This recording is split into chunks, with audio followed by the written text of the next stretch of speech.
Dr. Gold in the lab, Twitch stream glowing, formulas flashing, minds wide, knowledge flowing, equations on the board, numbers never sleep, teaching math and physics while them haters count sheep. Actual education, tune in and get schooled, flipping textbooks, breaking all the rules, from Newton to Einstein, concepts elevate. Keep the stream, it's the key to our fate. Dr. Gold dropping gems, knowledge raining down, actual education making scholars all around. Perpendicular minds, angles sharp as ice, maths and physics, yeah, the future's real nice.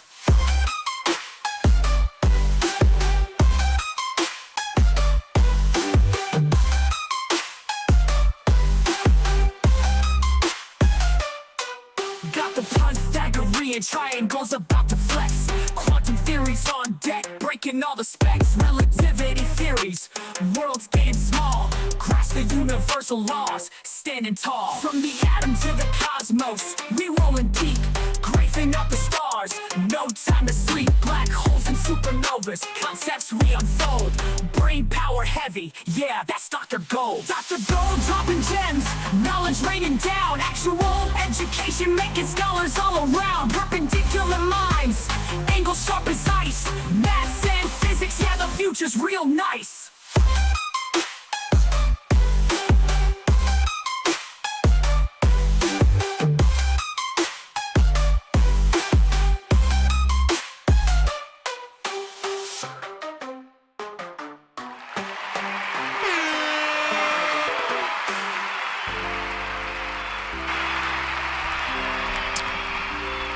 All right, what's up, everybody?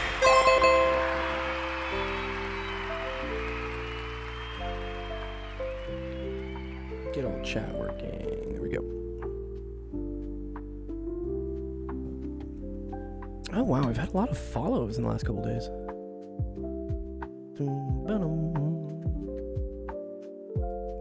Let me start on Discord. Here we go. What's up, Sensation?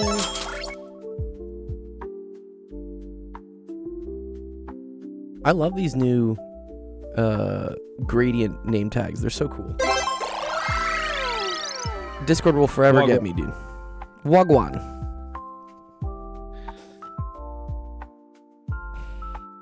Sorry, what were you gonna say, Sensation? I talked too much. I don't know. I don't know either. I never know what I'm thinking from 1 second to the next. I'm completely fucked up. Oh no. Yeah. You're sitting there, you know, can you slow down for a bit? Can you slow down for a bit? No, let's have a million thoughts going. Just a billion. Yes. Fucking keep going. All at once. And it's all just random, not connected to anything things. Yeah, and this is without the cocaine. Yeah. Oh no. Actually, no, I told you that joke, didn't I?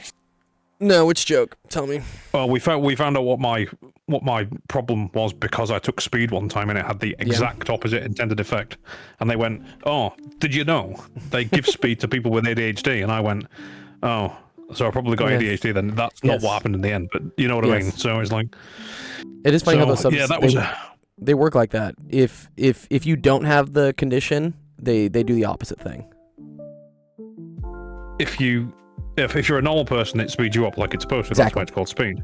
Right. If you have a different wiring, then it has the opposite intended effect. It slows down half your brain, speeds up the other half, and it's really quite odd. It's supposed to make you help you focus more. I know that with Adderall, right? So if people who don't have ADHD take Adderall, they're suddenly like their mind like chatter goes like crazy, and they're just like, oh, sorry. Which is basically so speed. Adderall is methylphenidate. It's basically speed. Which is speed. Yeah. But yeah, I was asleep and awake simultaneously. It was the most horrifying experience of my existence. Yeah, that's I called was physically like, asleep, zzz, zzz, but your I mind was was awake inside. Yeah. And it was like, I want to move, and I wanted, no, you're paralyzed, you're asleep. It was horrible. You just had like sleep Don't paralysis. do drugs, kids. Yeah, don't do drugs, kids. Well, I mean, Adderall is prescribed to kids like a ton. I know a bunch of students who are prescribed Adderall, and it's quite funny that legal speed, just because the pharmaceutical companies love it, is prescribed to kids. What's up, Jay? Weather. Dr. Gold, give me AP Human tips. AP Human what? Human tips. Being a human? Fingertips. Fingertips. My exam The is fuck tomorrow. do I'm you really want, scared.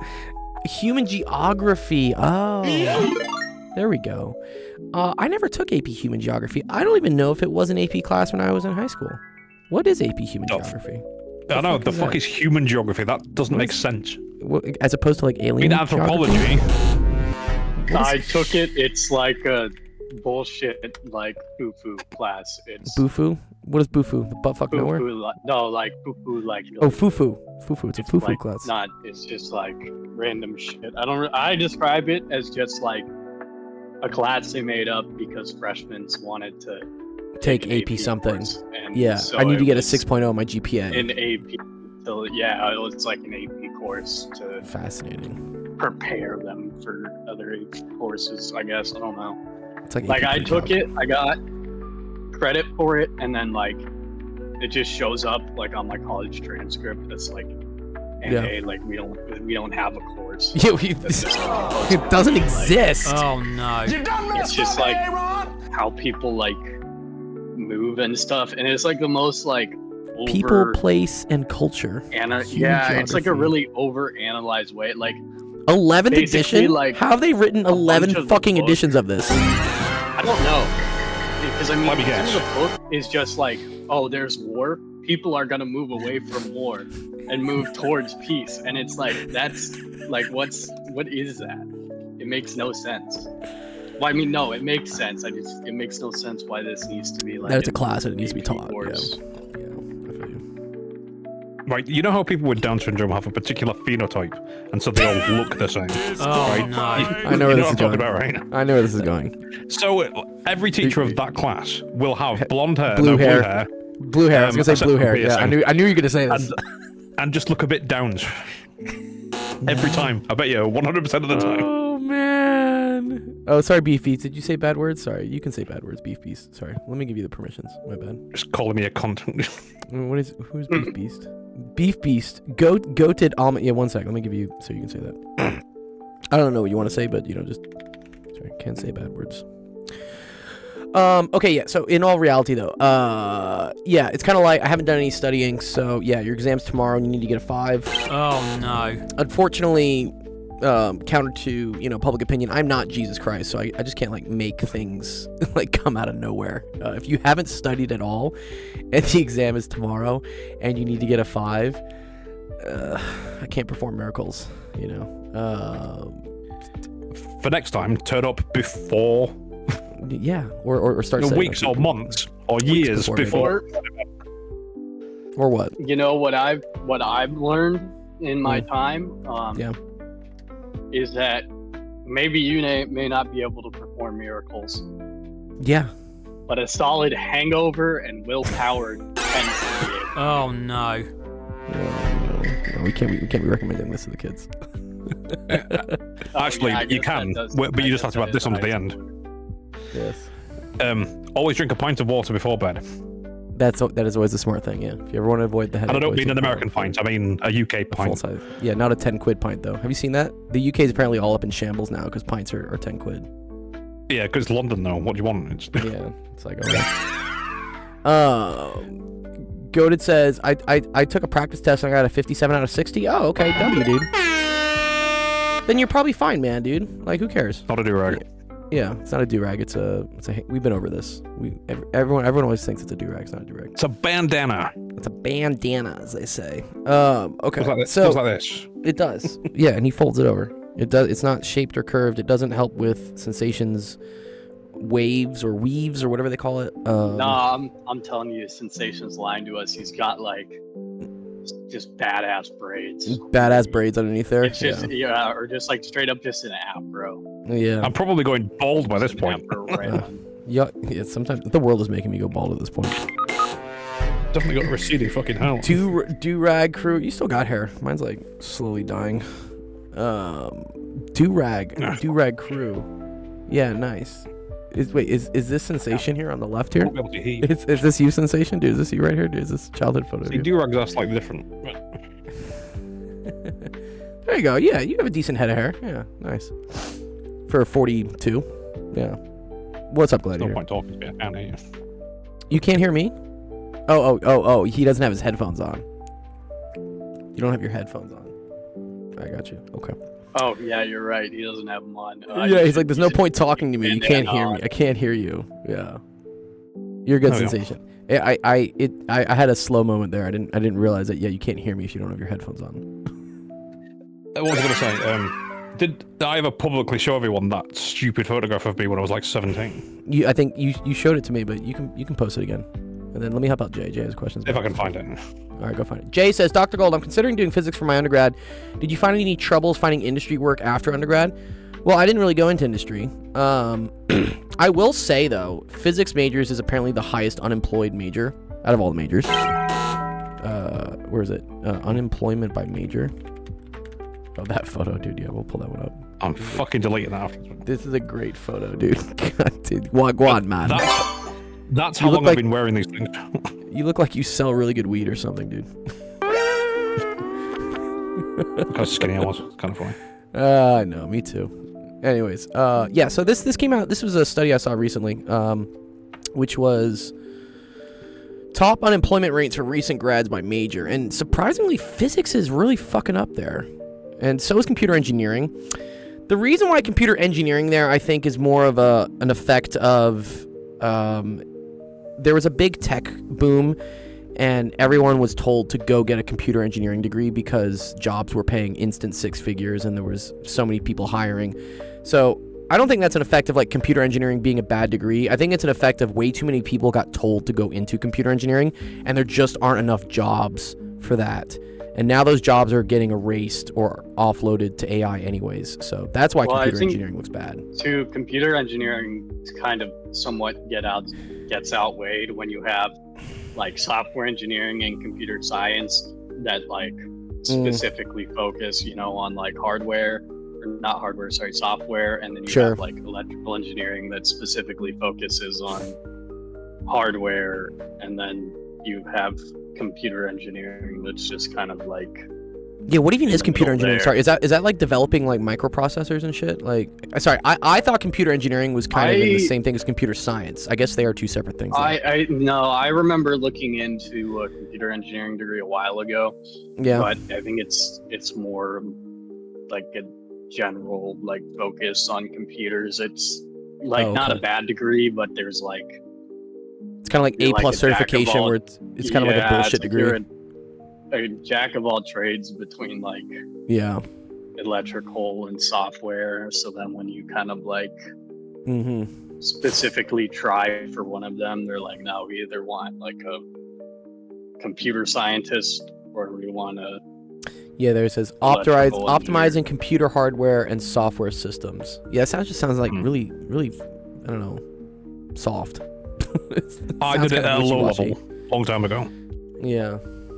I did it at GCSE level a long time ago. It's basically building a computer, putting the operating system on it, and Yeah, people know how to do that. making sure it works. Yeah, there you go. Okay. Dr. Gold, yeah, go on.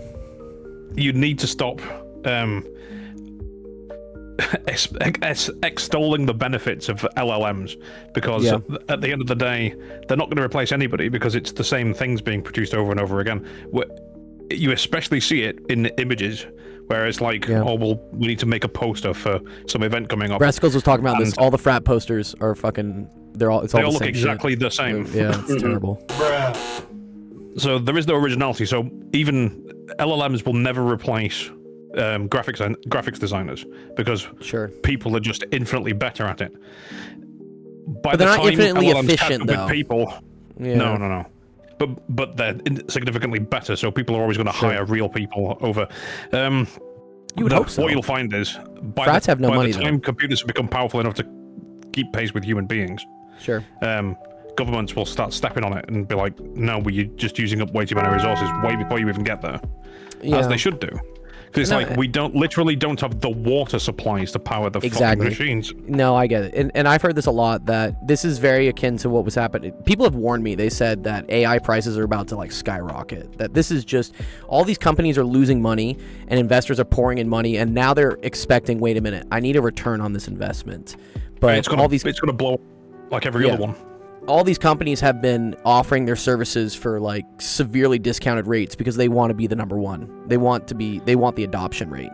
But when were you born? I was born in 1990. No, you don't remember then. So there was the dot-com the dot-com Yeah, the bust. dot-com bubble was in 2000, 2001, right? Oh, no. The original dot-com bust was 93. Oh, okay. I don't remember that one at all then. No, I was a wee lad. I was very, very young, but I remember it. And that kind of thing has happened over and over again in my lifetime, 6 or 7 times, just for different things. Something has artificially inflated a particular industry. It's investors. And then a bunch of and then investors just it's dumping popped. cash. Yeah. Well, the best no, one because is with housing it was worse, but that was for us, not for you. well, that was fraud. That was literally just like go watch The Big Short if you want to understand why that happened. That was just bank fraud. No, the housing boom popped in this country in 1998. Oh, okay. I'm talking about the 08 crisis. Yeah, and that's another one, and we could go on That- about this all day, but Yeah, sure. What's up, fam? Sydney Airport. Ooh, very cool. I would love to be in Australia. I've never been to Australia. I want to go visit at some point. Were computers like $5,000 around that time? Yeah, dude, even more. Computers were $10,000, $20,000, and they took up a whole room. You needed like a Wow, separate when? room for the computer in like the early 90s, 80s and 90s. Yeah, were computers a couple $1,000s at least? the 80s, yeah. By the time we reached 95, I think we managed to get one for a couple of £100. Okay, maybe not too bad. Someone says I'm TVs were taking, really expensive. yes, TVs have come down significantly. TVs now are like $400 for like a massive, like 5-foot fucking TV. Ridiculous. All right, one second. Let me catch you on chat. Dr. Gold, I'm taking 8 APs as a sophomore next year. Am I cooked? Nope. You'll be okay. I'm sure you can handle Yep. it. It's next year. Just make sure you come here and get the stuff done. Yeah. Make sure you're not studying the day before your exam. Oh You'll be fine. There's enough coffee in the world for that one. Oh man, or Red Bull. I'm considering applying for computer science. I'm really interested in AI for scientific research and discovery. Yeah. My opinion on getting a computer science degree these days.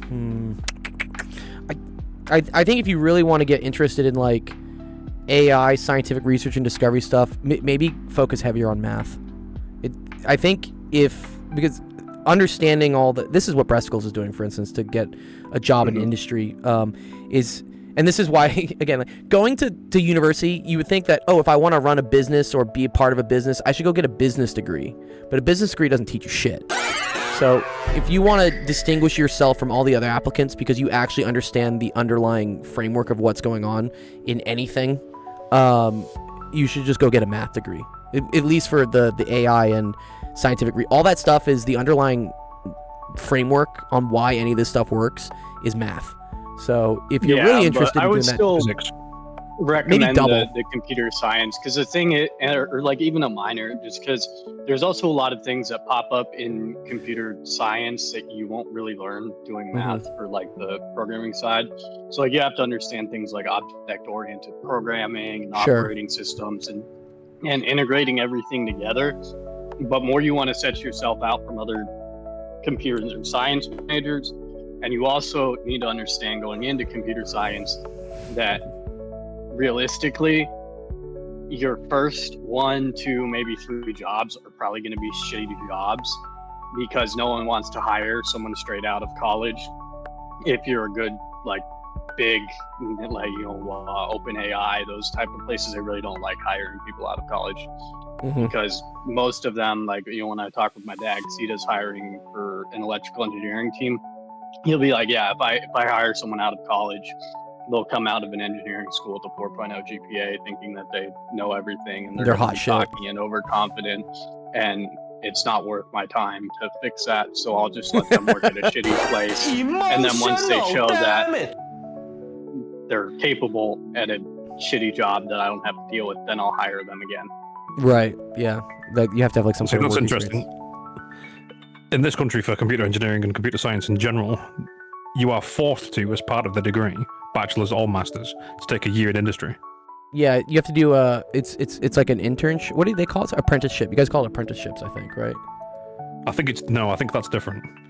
I Oh, think is it? apprenticeships are just general case. I What think was the when thing it's that a Noise year in got? industry, Where he was going to college, and then but some company was going to sponsor him going to college and then also provide him with the work. I think it's a very it's sort unique of thing. We don't have that T-levels. here. It's in lieu of. Yeah, we don't have that here. But It's not kinda work. Yeah, it also kind of depends where you like, because I have a buddy who's gonna do some stuff with the DoD, and they're gonna pay him, they're gonna pay like scholarship wise, give him money for like courses and all of that, as long as he meets it, and then he does an internship with them. And then he has a job lined up. Yeah, and then they'll sponsor the 4 years. Oh, of co-ops. college Yeah, money. that's another word for it, kind of. Yeah, co-ops. Yeah, I've heard all these things. Yeah, those are great. Yeah, and yeah, University of Waterloo.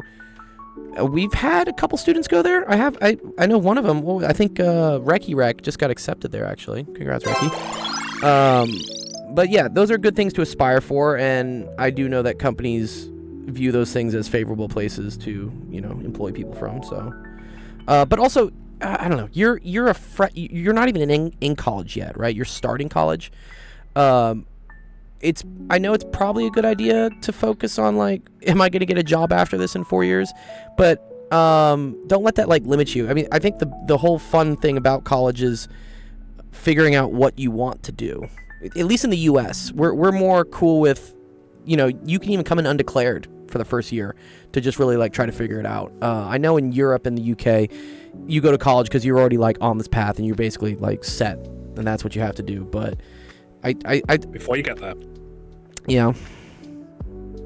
Before you get there, what? Well, because you have to know what GCSEs you're going to take in the middle of secondary school. Right. You have to know what your final exams are going to be. Yes. And then when you get to A level, that specializes into what you already chose. So But you know what degree you're going in to at do, that. because that's what the specialization in the A levels are about. Right. But then you do it slightly differently where, well, you're a year behind anyway, as best as I can tell, but by the time you get to college, you're then taking second year or first year A-level stuff in college, which I find very strange. Yeah. No. And I know. And the whole UK and the European system is more, I'd say it's more efficient because there's less time dilly-dallying around. But there is value, I think, in that dilly-dallying because you start to figure out more of like what you actually want to do in life. And you get to experiment with it, and it's kind of fun. The whole point. Well, because the problem is, it's when you start treating people like adults within your system. It's like you're not an adult until you're 21. Yeah, you can't 18, even drink. Yeah, sort of. But with here, it's like you're 16. You can leave home, have children, join the army, get a job, do whatever the fuck you want. So it's. I guess. Yeah. I don't know. I would say that. I mean, you can join the army and die for your country. You can here at 18. Die for who? You just can't have a beer at that point, or a cigarette, or a vape, or all of that. But yeah, no, I don't think you. I didn't even know who I really was as a person probably till my late 20s. So I think having some time to figure that out is important. So if you want to do something in STEM, if you know at least like, hey, I want to do something in the science and whatever field, then take like a chemistry course. You probably have to anyways. You usually have to take, even when I did my physics degree, I had to take chem, I had to take bio. So, see if any of those like really resonate with you more. Could a math degree somehow tie into high-paying healthcare jobs? What are high-paying healthcare jobs? Being a doctor? Yeah, I mean, maybe. But if you want to go into med school and stuff, that's a whole other trajectory of taking OChem and a bunch of pre-med things. What about fixing the machines implicitly? Yeah, no, if you want to be like a medical tech, then yes, math and stuff is great. If you want to do like radiology, all that stuff, that's all math. Yeah, you can definitely get paid buku dollars for that as well. Okay, but yeah, if you want to be a surgeon, yeah, I don't think they really care how much math you know. I mean, it'll distinguish you at least. I know one of my friends when I was an undergrad went to med school and he had a physics degree, but that distinguished him from all the thousands and thousands of other biology, chemistry students that were trying to go to med school. So that can be a differentiating thing. Yeah. I don't know. You can figure it out. I would do a science though Science because you're safe. the math degree doesn't have like a ton of science requirements all the time. Yeah. And then, like, depending on what path you take, like, I mean, to be a surgeon, if you take like a general math path, having to take, modern algebra and analysis and complex analysis and some of these other courses that are more just like pure math and theory are going to be like kind of useless in a Yeah. medical degree.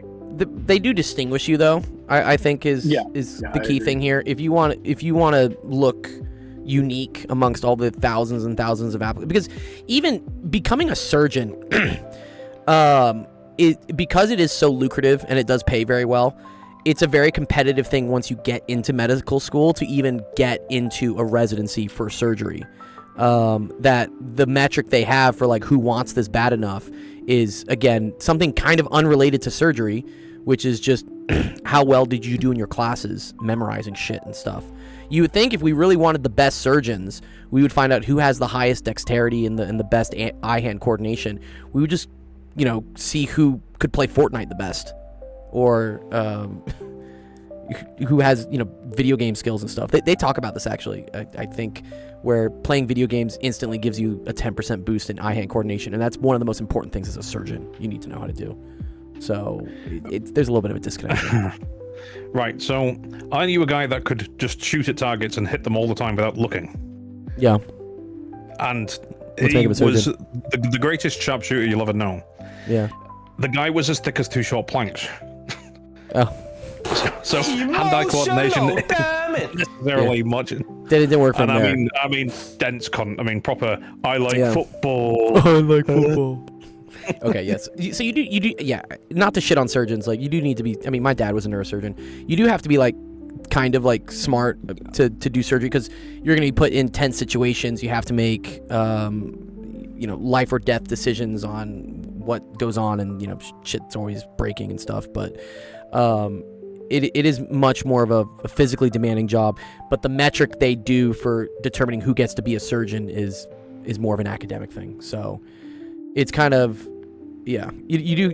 My dad had always the famous quote he would tell me. He says, it doesn't take a brain surgeon to do brain surgery. as in, like, brain surgery is actually it's a pretty dumb thing to do. But because it's so lucrative and so elitist, it selects for really, really, really smart people that kind of waste their intelligence on doing brain surgery. And that's why my dad stopped being a brain surgeon and went and did neurology, which is more of a intellectual studying of the brain and all the complications with it. The actual surgery, even though yes it pays a ton, it's seen as the best people in med school, whatever, best doctors, it's really just mashing forks and knives in people's brains. It's not very stimulating. It's very stimulating for other people's brains, I guess, but Oh no. anyways, Or if you mess up, it's fatal. permanently not stimulating for them. Yeah. Yeah. Okay. All right. Let's do some math and Just science reminded me of questions. What's up? Go on. Just reminded me of that horrible scene from the Animatrix, if you've ever seen it. Yes, I love the Animatrix. Which one? There was the two-part where it actually shows you what happened Yes, during the war. yes, yes, and then yes, when yes. when the The war second ends, they finally Renaissance. capture everyone, and there's just that. Yeah, they're and poking there's just people. that They're making them in the laugh, brain. making them cry. Yeah. Yeah, That yeah. fucking makes me ill to think of Yeah, it still. It's such a great series. Oh my god, I love it. Okay, Jay says, "Oh my god, my Forces question." Yeah, did you submit your Forces question, Jay? Or can you resubmit it? Sorry.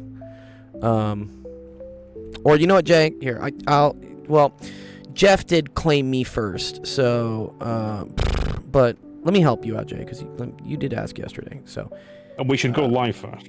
we are gonna go live. Just give me a second. I just want to find Jay's question real quick. I'm gonna bow. Yeah, nice talking to you, Jay. Yeah, for sure.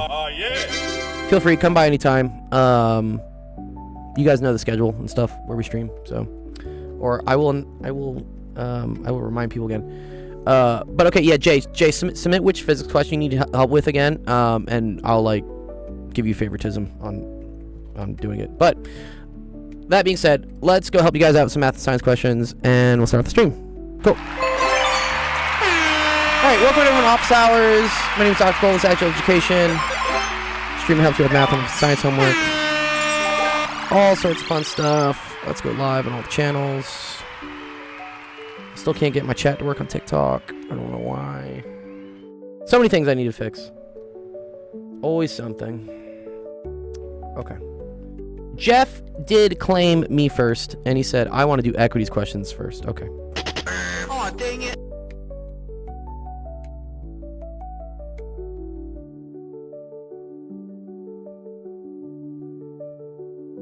My mic temporarily died. Okay. Alright, so let's go see what we got in the queue. Equity has this.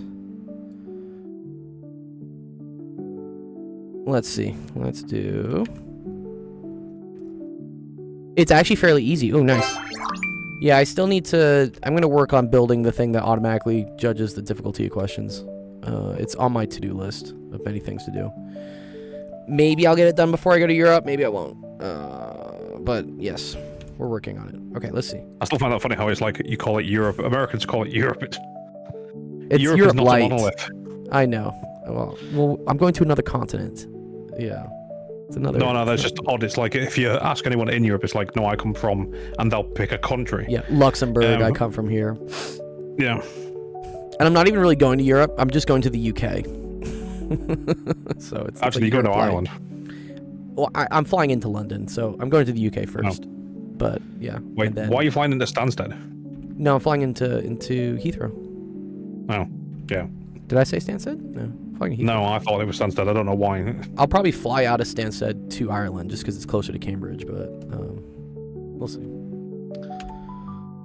When am I going? The 20th. So 16 days. A little over 2 weeks. Okay. 10-year study was conducted on a population of herd of elk P with respect to time in T years. The total number of elk over the years can be represented by this function. Which of the following statements is true about the model? Oh, this is just a simple ABCD. Whatever. Okay, this is fun. The minimum number of elk occurs between that year. The elk population is decreasing at an increasing... Dude, why are they doing this? This is annoying. Oh my god. Ugh. Okay, fine. Let's talk about what these things mean. So, if something is decreasing, that tells me the derivative is negative. The first derivative is negative. So we can say p prime of t is less than 0. But then they say it's decreasing at an increasing rate. So that means it's doing this. Check YouTube. Check YouTube? Oh, is chat not on? Oh, I need to start it. Thank you. Yeah. Oh my god, I keep forgetting that. I need to set this to just fucking auto start. Ugh, it's so annoying. There we go. Thank you. You can always remind me of that, Sensation. You can always interrupt me for that, please. I forgot I have to do that. Okay. All right. So, yeah, if something is going down, it's doing this. But then there's a couple ways it could do it. So it could be decreasing at a constant rate. That would be a straight line. It could be decreasing at a decreasing rate, which would be this. See how it's like decreasing really fast and then it's not decreasing so fast? This is decreasing at a decreasing rate. And then it could be doing this. This is decreasing at an increasing rate. Because we go from like kind of decreasing more to like really, really decreasing. It's just so annoying that they use this wording for it. So this is decreasing at an increasing rate. That actually starts increasing, but sure, yeah. I know. Okay. Decreasing at increasing rate.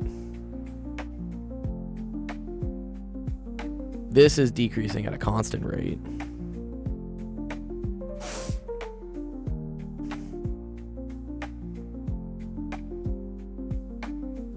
And then this is decreasing at a decreasing rate. And this is something that honestly I need to draw a picture for to remember. Because otherwise, increasing, decreasing. Is the magnitude increasing? Is -4 to -2 increasing? Or is that decreasing? It's positive numbers, negative numbers. It becomes a whole mishmash of things. We do it in physics. There's a lot of confusion with if the velocity is to the left but the velocity is going up, is that acceleration or not? And then what's happening with the speed? It's a mess. Okay, so decreasing at an increasing rate is this one. That is when something is concave down. So concave down is when p double prime is going to be also negative. There you go. Okay, if something is increasing at an increasing rate, well, increasing tells me that p prime of t is going to be greater than 0. And then if it's increasing at an increasing rate, again, I could draw a little picture. This is increasing at constant. I'm just going to use some shorthand here. This is going to be increasing at an increasing rate.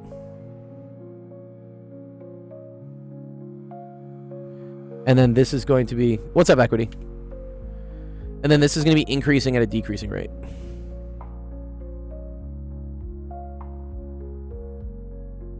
This is AP Pre-Calc. I have even more disdain for this because AP Pre-Calc shouldn't exist. Just go take calculus. Again, this is another example of, like AP Human Geography, they created another AP class so that incoming freshmen or whatever can feel like they're being smart and taking AP classes, and also so College Board can charge for an exam. It's all this classes. AP stands for Advanced Placement. Yeah, I feel like also, though, in fairness, Yeah. it is a way that if you were going to take AP Calc, Mhm. you could take AP Pre-Calc, and then if you at least score high enough on AP Pre-Calc, and then you like bomb on the Calc exam, you don't Yeah. have to go back to College algebra. pre-calculus when you get to college. Yeah, Dude, And at least yeah. that kind of guarantees that you get to start with Calc. I think everyone in college starts with Calc, though, no? And it depends on your degree. Like I know a lot of people that started with either trig or pre-calc. Really? In college? Yeah. Oh, no. It kind of like, yeah, it depends on your degree. Like, a lot of the, like if you were like electrical engineering or mechanical engineering, you usually started with calculus. But like if you were most computer science majors, they would start with like pre-calculus or. That's so crazy, dude. Pre-calc is such Trig. like a high school class. Yeah. This is AP Yeah, Pre-Calculus degree. Beast. I have a question. When it asks you to find whether it's a relative maximum or minimum or neither, would you use a first or second derivative test? I mean, you technically need both. You need the first derivative to be 0. And then you need the second derivative to either be positive or negative, or for whether it's a min or a max. You could also still just use first derivatives, Beast, if you check what's happening before and after the critical point. That's another way to do it. But yeah.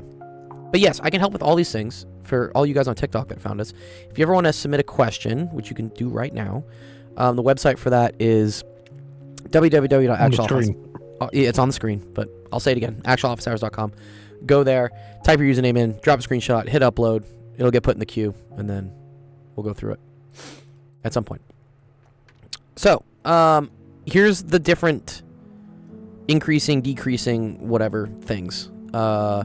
And then here it says the elk population changes from decreasing to increasing at this. So that means, so if it's changing, so this is cool actually. This is kind of related to what you're asking about, Beast. If something's changing from decreasing to increasing, right? That means it's doing this to this. That point where something changes from decreasing to increasing, so this would be p prime of t is less than 0. This would be p prime of t is greater than 0. There had to be a moment where p prime of t was equal to 0. And this is called, this all here is called a relative or a local min. So you can find local mins just with the first derivative if you find out where it's 0. And if you check before that point that it's negative, the first derivative is negative, and that after that point the first derivative is positive, then that creates a local min situation. You could also just look for where the first derivative is 0 and if the second derivative is positive. That's another way to do it. So decreasing, increasing, yeah, this implies a couple things here. This implies that p of t is equal to 0, or p prime of t, sorry, is equal to 0, and that p double prime of t is greater than 0. Oh, very cool. Okay. and that's at a different time point. What is super annoying about this is they didn't put this in terms of pi. They put these in terms of decimals, which, man, I would love to just like plug this in. Now I gotta go figure out like how much pi 2.955 is. Like what is that? Is that like 7 pi over 8 or something? No, it's in terms of pi. It's pi times t. Okay. So your t values would be But why do they put like 2.955? I don't know. As a physicist, It's such a weird number. Yeah, why would you use that? When it's convenient, I would just call that 3. 3 and 5. Oh, I see. Okay. That's just me. Okay. Because then this will become 3 pi over 4, which I'm cool with. I guess because... I guess equity says use Desmos. I guess it's a calc problem. Oh, do you get to use that's another thing, which, wait, what? That completely changes this. If I'm allowed to use Desmos for this question, I wouldn't do any of this shit. What I wanted to do is, I also, like, that's hilarious, they're using, like, 420 as the amplitude. Someone's got a sense of humor here. I would figure out what P prime of T is, and what P double prime of T is, and then I would just check what happens here. So, but okay, if I get to just use Desmos, really? Equity, is that confirmed? You get to use Desmos on AP Pre-Calc? How does that work? Wait, it's a paper test, no? I'm confused. Maybe they might let him use like a TI-84 or something like that. Okay. Well, I'm cool with the TI-84. Yeah, that's a legit thing to use. I'm cool with that. It's a hybrid exam? Hybrid? The Yes, fuck that does makes that sense. mean? Now even like the SATs, you get fucking Desmos on that. You can use Desmos for your AP. Dude, how does that work? Do y'all get a laptop to sit down at? Man, I was born in a weird era compared to you guys, I guess. Or you guys are born in a weird era. Okay. So, I guess, well, I'm too lazy to, like, OCR this, so I'm just gonna tell chat to OCR it for me.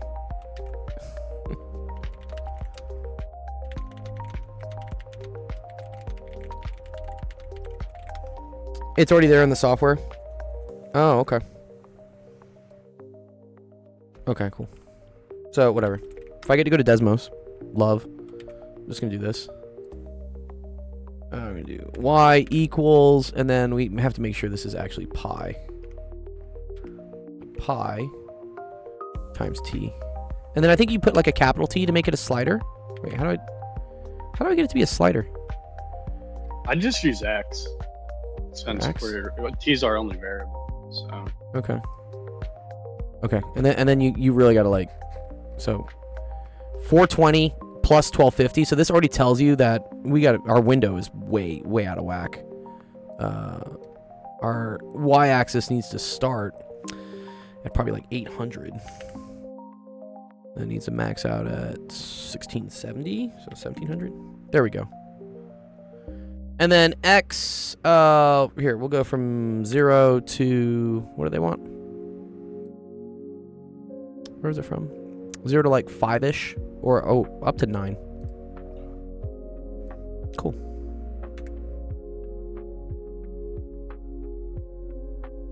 MCQ is online and FRQ is on the test booklet, but the questions are online. Okay, interesting. Okay. So, all right, interesting. So if I get this, I think what I want, and this is sine, yeah? I want the midline for this too, actually. So I'm going to plot y equals 1250. Because this will tell me when things go from being concave up to concave down. Okay. All right, so let's go through all the things they wanted. The minimum number of herd of elk occurs between 4 and 5. Well, that's not true. Yeah, so between 4 and 5, it's chilling. It's a medium amount of elk. So this one's not right. Okay. Decreasing at an increasing rate. So let's remember that decreasing at an increasing rate looks like this. What's up, Nathan? My favorite streamer.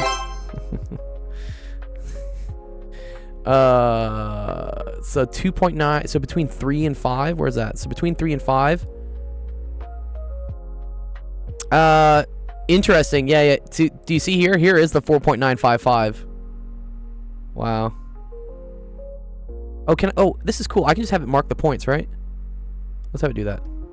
Yeah, and then I'll just take the screenshot so I can show you guys where this stuff is. Will it not plot the min for me though? Man. Oh, you know what I can do? I can get what the min would be though, right? I think that if would you be click on 830. it, I tried click clicking on the it. line. It didn't do it for me. But this will work, Yeah, right? normally it normally it pops up in the line. There we go. There. Where things intersect, it definitely does it. So here, I can do that. I can do that. I can do that. I can do that. These are all great things to have. All right, and then I'm gonna just grab this screenshot so we can see it. And so equity, the reason why I know that this top and this bottom happens because if the amplitude is 420, then it's gonna oscillate 420 up and 420 down from the midline, which is at y equals 1250. So that's why I did 1670 and 830. Okay, so let's just take this graph. Great. Okay, so decreasing at an increasing rate, I think that part is true because that's this. So from here to here, you are going down, and you're doing so in a concave down way, which I guess, wait, for pre-calc, I don't think they know about concavity. So, but you can see that it's going from kind of decreasing to really decreasing a lot. And then it goes back to not decreasing so much, and then it goes to increasing. So this is also called like an inflection point. The name for this? It's an inflection point. So this one's true. Increasing at an increasing rate between 6.9 and 8.95. Well, that's also true. Can multiple things be true? Equity?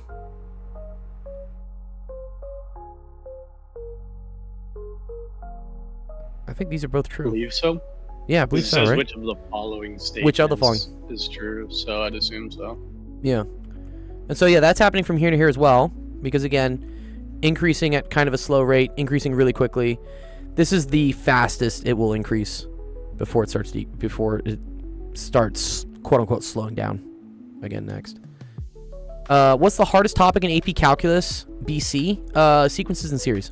It's always the thing that trips students up the most is sequences and series. The elk population changes from decreasing to increasing at 4.95. That's also false. It is still decreasing here. It is still decreasing here. The rate at which it's decreasing is changing from increasing to decreasing. That is true. But, yeah, this one's false. Sensation. What are these photos, dude? I love the total tubular, man. That one's great too. Okay. So yeah, does that make sense, Equity? Why it's choice B and choice C? Do we explain it adequately?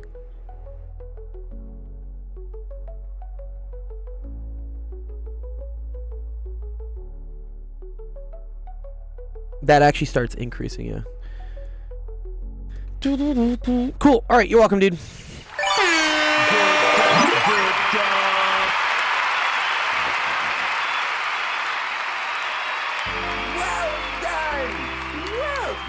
It's funny, I thought this would be actually a quick question, but it was, in fact, kind of a longer question to go through because we had to check all of them. It would have been even longer if I didn't have graphing. Thank God for the graphing. Equity. Alright, nice.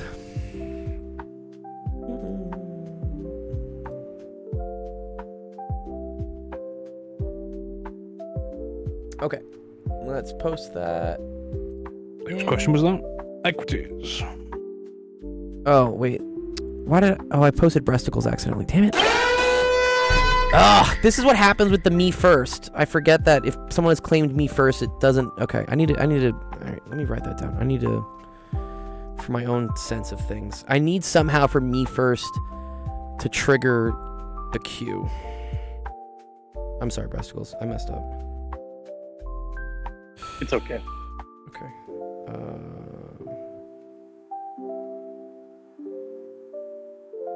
There is a slight problem with that. What's up? If 10 people use No, there's a something cooldown similar, on it. There's a cooldown on it. I think you can only trigger me first like once every 30 minutes. Or I think it's limited to once per stream, or maybe twice per stream. I do have a limit on it.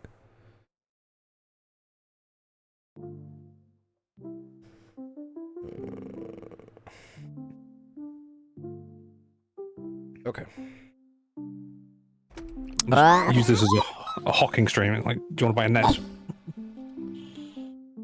What's the hawking stream, dude? What? Have you not noticed? I've got like 4 NESs and 3 SNESes behind me. I do see. That is a lot of old. Did you see? Apparently, GameStop has this thing with. It's called, because they have so many people trading in old things.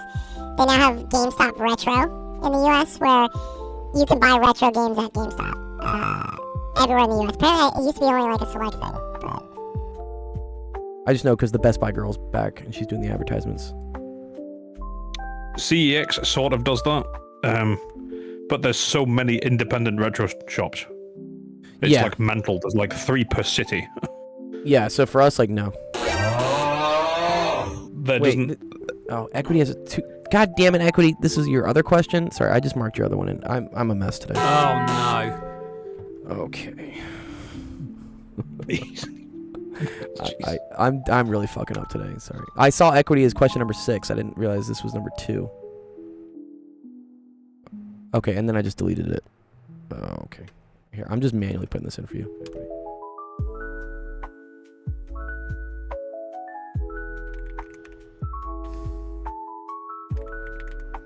Okay. Equity. Let me grab this. Okay. Post. Post, please.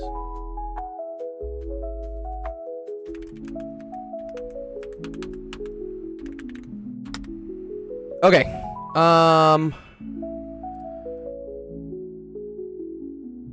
I totally screwed up the queue today. Oh no. That's what I get for having a weekend. Let me see. What was I going to do, though? Let me help out Jay with one. Just because, Jay, you asked a bunch of questions last time. I never helped you. And then I'll go back to... I need to get to Breasticles, which I deleted. And then Equities I accidentally deleted, too. Yeah. Let me just do one of yours, Jay, just to... Because I know you asked a lot yesterday, and... You actually need help. Alright. We'll try this one. Okay, and then this one I'm doing of yours so that I know not to, like, screw this up next time and delete another person's question accidentally. That is the one you submitted at 5:33, so that is this one, question 3. Okay. I can put check marks on things. Maybe that'll help. Okay. All right. Calculating acceleration direction. 2 tugboats are pulling a 4.2 times 10 to the 3 kilogram barge into a harbor. The first tugboat exerts a force of that many newtons. The second exerts it of that many newtons with, I hate this convention, east 37 degrees north. Because you would think it means 37 degrees east of north, but really what it means is 37 degrees north of east. I don't know why they do this. Whoever came up with this is... I guess it's a relic of the olden days. It's a maritime convention. It's a maritime convention. It makes no sense to me, right? This should be east, so 37 degrees east of north, but it's not. It's 37 degrees north of east. Anyways. I think it's got something to do with relative Maybe. location. Fuck, I can't remember. Yeah. Well, at least we have a diagram, so. Okay, the second tugboat exerts that force. Calculate the acceleration of the barge. Great. If you form a parallelogram, the resultant force is the longest distance inside the parallelogram. That is true. That's because it's the hypotenuse of a triangle. Okay. So when you have this question, yeah, it's not just Canadian physics. It's, yeah, as much as I would love to blame things on just being from Canada, it's just how things go with physics in this. It's a maritime thing. You want to break these into components, Jay. So instead of having this force F1, which points in a random diagonal direction, you want to create two different component forces for it. So this right here is going to be F1x. And this is going to be equal to F1 cosine of 37 degrees. And then this one right here is going to be called F1y. And this is going to be equal to F1 sine of 37 degrees. Cool. And then we're going to go convert this one over here to component forces. It has like an up-down and it has a left-rightness to it. Yeah, like that. I don't know, I can't really draw things today. Okay. This, we're going to have F2y, which is going to be equal to F2 sine of 12 degrees. But then the key thing here, Jay, is that this needs to be negative. Don't mess that up. Because this is pointing down, sometimes students will forget that this needs to be negative. This, however, will still be positive, and this will be F2y is equal to F2 cosine of 12 degrees. So then, in order to find the acceleration... Did I fuck up? Yes. Yes, thank you. Thank you, Prescos.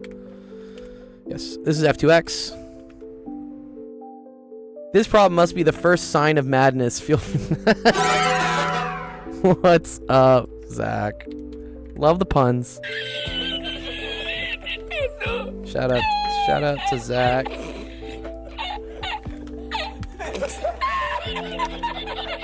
I feel like I'm going through some signs of madness today. Yes, that's at the adjacent side. Yeah, not the hypotenuse. Yeah, sorry. I can't like get to it. It's whatever. It's hop like this. There you go. It's over here. It's this one. Correct. Yes. Okay, so then to get acceleration, sum of forces is equal to mass times acceleration. So we need to add the components back up.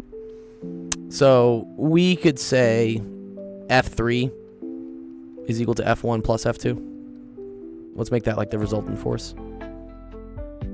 So then F3x is going to equal F1x plus F2x. And then F3y is going to equal F1y plus F2y. So all that's left is we got to go calculate some numbers, which is annoying. But sure.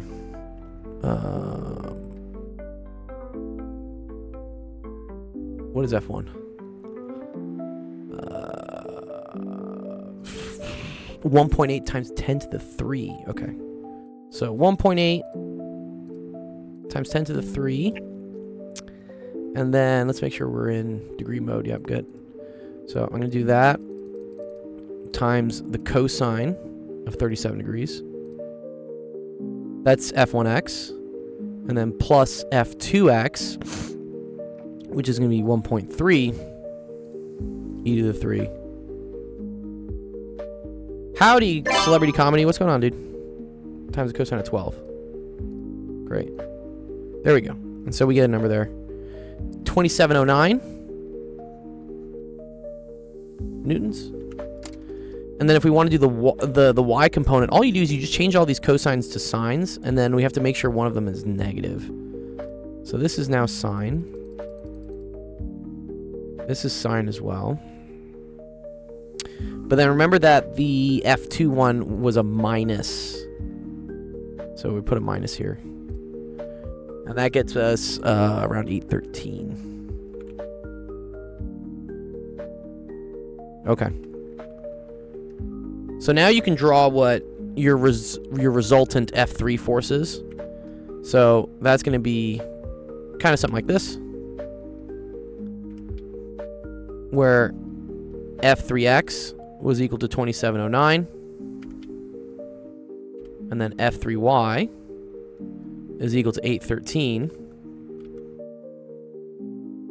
But we want to know this. We want to know the total force, not just from the components, because we eventually need the total acceleration, and then we also need the direction. So you get this by doing the Pythagorean theorem. So I'm going to say that F3 is equal to the square root of F3x squared plus F3y squared. We can get some calculations for that. So I'm gonna do this. Yeah, I know how to do. Yeah, for sure. Translations, yeah, those are not too bad. Celebrity comment, if you want to submit a screenshot of a question like that, we can do it on the stream. There's a website you should see, the actualofficehours.com. There you go. Sensation has it as well. Discord. I think exclamation point submit should work as well, Sensation. There we go. Thank you. Okay. Way ahead of you. I know. Yeah, there's latency, I guess, on my side. Okay, there we go. All right. So 28.5. Okay, so F3 is equal to 28.5 newtons. And then if we want to get the direction for that, then I want to figure out what this angle is, theta. And someone asked me the other day what was my favorite trig function. I told them I think it's arctangent, because this is how you always can quickly find the angle. Is if you do the arctangent, and remember tangent's opposite of adjacent, that's going to be the arctangent of 813 over 2709. That'll get you what this angle is right here. All of them. Don't worry, I'm paying attention. I am paying attention. I appreciate that. Yeah. That's why I've got so many fucking screens. Yeah. Someone was trying to compete with me. I was out the other night or something, and someone was a stock trader of sorts, and they said, "Oh, I have 4 screens." I was like, "Bro, I got 6." And I don't even trade stocks. I've just got one for the TV and one for Discord, and one. I've got a few too many, to be honest. But It's got a few too many. Yeah, it generates heat. Okay, so this tells me that theta. So once we do this, once we do the arctangent of those two, Jay, we're gonna get 16.7 degrees. I will always just say that whatever these numbers are positive. Whatever these numbers are, I'll just make them positive, and then I'll look at the diagram to know whether that's going to be northeast, south, or whatever. So, for instance, this could have been like a negative 813 if it was pointing down this way. But I would still just put positive numbers in here and know that the angle I was finding is this one. And then I know it's whatever, that many degrees south of east. But this is up, which means it's going to be north of east. So I believe the way we write this is east 16.7 degrees north. I think this is the correct maritime way to write this. it just occurs to me, isn't that how you write ascensions as well? Ooh, what's ascensions? What do you mean by that? When you scan the skies for radio signals, you say, I found a signal and it belongs to, and don't you group it in exactly the same way? I didn't know. I haven't done that. Ascensions in radio.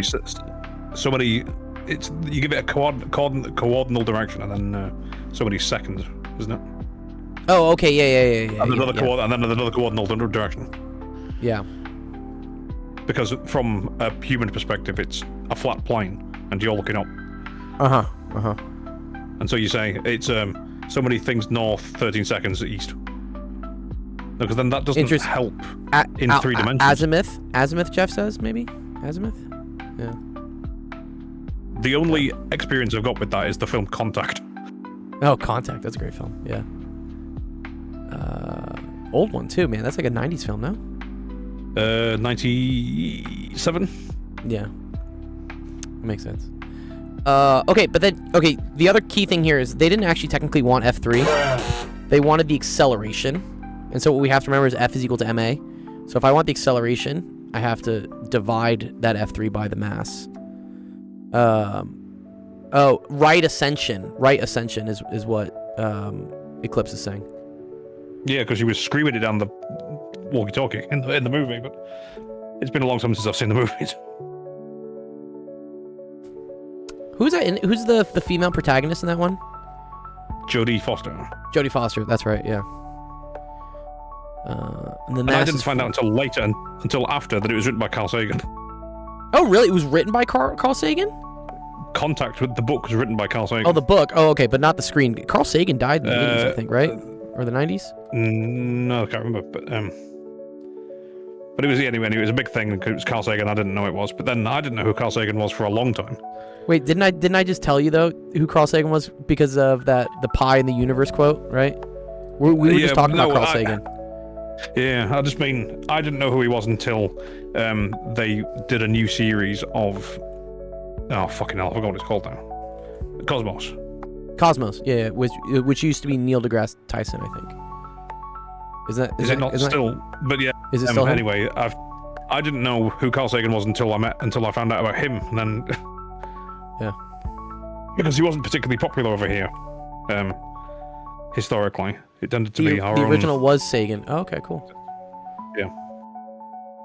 Okay, so Jake, this is going to be your magnitude of acceleration. We just took whatever F3 was, we divided it by the mass, and then this is going to be the direction for the acceleration, because the direction of the acceleration is the same direction as the force. Right, there you go. Magnitude direction. Assume there's no friction. And so, no, he said ascension, I think. There you go. Those are two answers. Of the many things I've said, I don't remember. I've said many things. Okay, Jay, does that help you out with figuring out magnitude and direction? Yes? Great. Good job, Jay. Assuming no friction on a barge in water is absolutely like diabolical. Yeah, there's definitely a lot of friction on that. I feel like that's one of the major times when you would definitely not want to assume no friction. See, I would argue that there's less friction but more water pressure. Water pressure? What is water pressure going to do? The pressure of the water acting on the barge would increase the normal force, causing more friction. Correct. Yes. Yes. There's fluid friction. That's quite confusing, actually. Yeah. Buoyancy. Okay. Nice job, Jeff. Or not Jeff, sorry. Jay. My other Jay friend. Your question will show up here. And then here we'll post the screenshot for you. That's what we did. But that's a pretty standard physics question. It's a little monotonous going through it, but it's a good skill. Once you've done it a couple times, it's just like clockwork. But there you go. Also, you get a bond coin for asking a question. I think I've seen those questions in GCSE physics before. Possibly. I'm sure you have. Well. It's a pretty standard question to ask. Yeah, just add two forces and figure out what the resultant is. Yeah, so definitely crack on with that one because you'll need to know for later.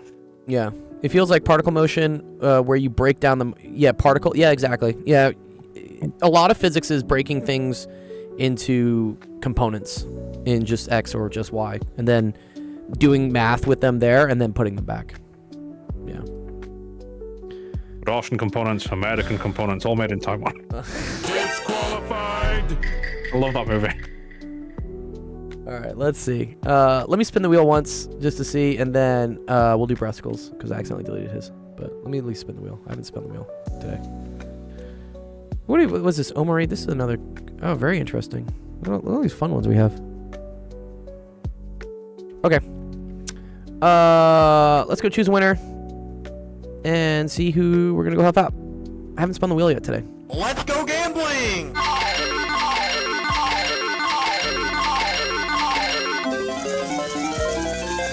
Gladiator. That's dope.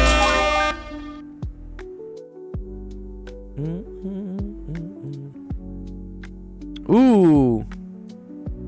This is fun. I remember Gladiator, I think, is the one that asked us the question. Was it on Thursday? When we did this? I really enjoyed this. Yeah. This was fun. I thought I was gonna hate this. It was actually kind of cool. okay. The diagram shows a regular octagon. Write a single vector that is equivalent to each of the vector expressions. Oh, interesting. Okay. Well, if it's an octagon, I know it breaks things up into 8. Right? Octo 8. Yeah, good. So are all these angles? Are all the interior angles 40? Or not the interior? What's the name of? There's a name for this angle. I think it's 45. I think it is 45 degrees though. I think this is called the exterior angle. But I'm pretty sure this right here is 45 degrees. Wait, what's all the interior angles for polygon? So, yeah, so the sum of the interior angles is equal to n minus 2 times 180. That's it. That's equal to the sum of the interior angles. And then the sum of the exterior angles is always equal to 360, I believe.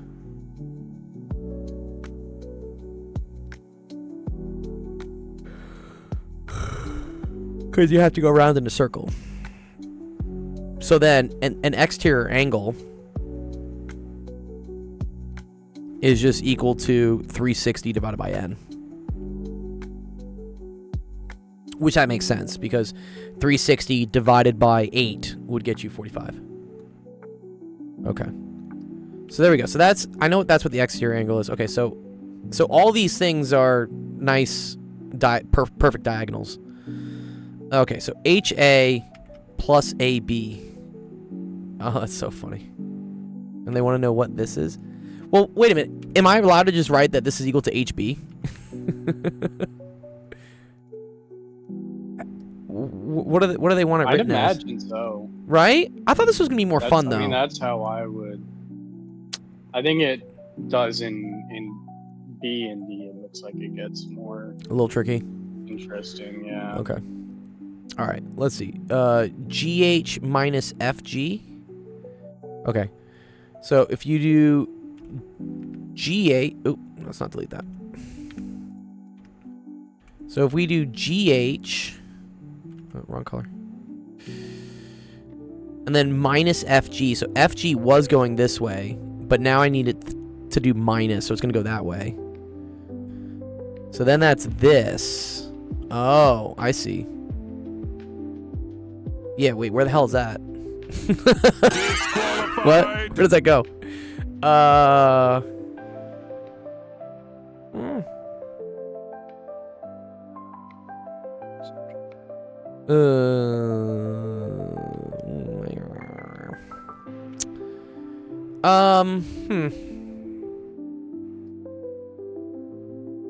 GH minus FG. Reads like 0 to me. Well, it wouldn't be 0. So let's assume everything has like a side length of 1, right? Then this minus FG also has a side length of 1, but it has components. And because this is a 45-degree angle, that means this is square root of 2 over 2, and this is square root of 2 over 2. So this will go up, but then it'll come down and diagonally. But the amount it comes down will be only square root of 2 over 2. And the amount it goes to the right will be square root of 2 over 2. So I think we have to write this. I don't think that corresponds to anything here. It doesn't correspond to like just a point. So it's ED? Is it? Wait, Jeff, why are you saying it's ED? ED is square root of 2 over 2. I agree with that. But then this is square root of 2 over 2 up. This is going to be 1 minus square root of 2 over 2, right, Jeff?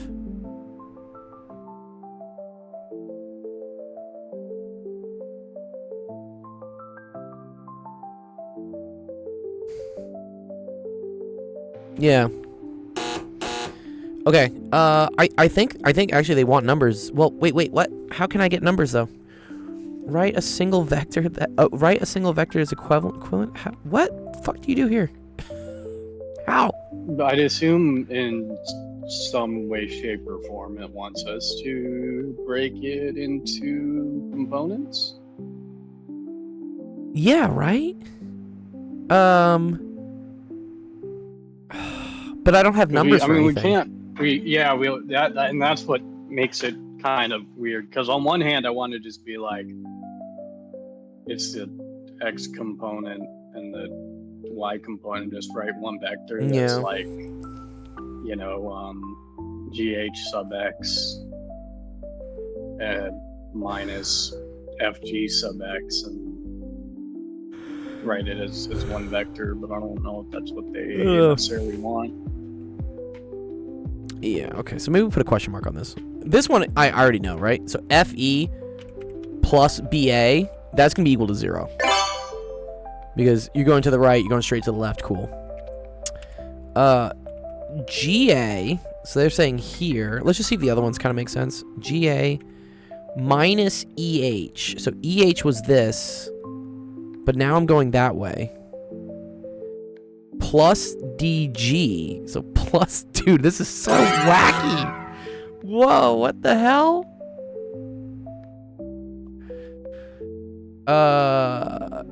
Do we rewrite it GF and add? No, I think I see, at least for the last one. Yeah, what do you say? If you moved that, GA, and then minus EH is this way. other way it should be, right? Going from H. Oh, minus E. No, right. Sorry. So EH would be that way, but minus EH is going the other way. Yeah, okay, I got you. And then you got your. And then you got plus DG, which is that way. And then if you move that EH vector up to A so that it's going A to D. Oh, bingo.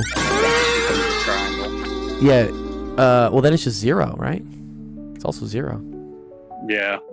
That's actually pretty cool. And then yeah, because look, this to this. ChatGPT says that there's no labeled single vector for B. Okay, so this one does not exist. I guess. Oh, yeah, I guess check no. this out. Yeah.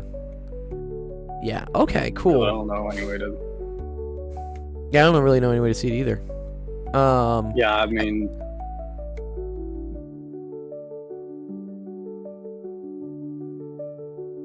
Unless, again, you started calling this side length n and then started breaking it up into square root of 2 or 2 times n and whatnot. You could do that. I think I see it. GH is equal to CD minus. Wait. Okay, here. Let's get rid of all this. 1 sec. Okay. GH is this. But you're saying GH is equal to CD. Okay, I'm cool with that. Sure.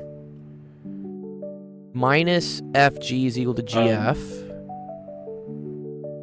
Minus FG is equal to GF. Okay.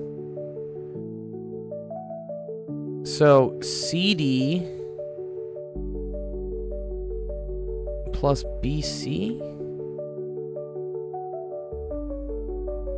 is equal to BD. Wait, I don't know what. CD plus BC is not equal to BD. BD would be this. Oh, CD is the other way. Sorry. I wrote CD wrong. Sorry. There we go. Wait. Okay, first of all, GH, Jeff, is equal to minus CD. Yeah, that's what he said. Oh, did he? Yeah.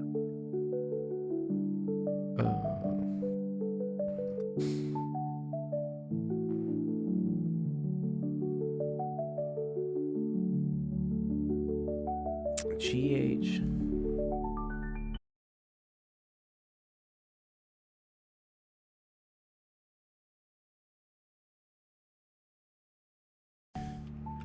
And going from G to F, that still should get you here. I don't know where this is.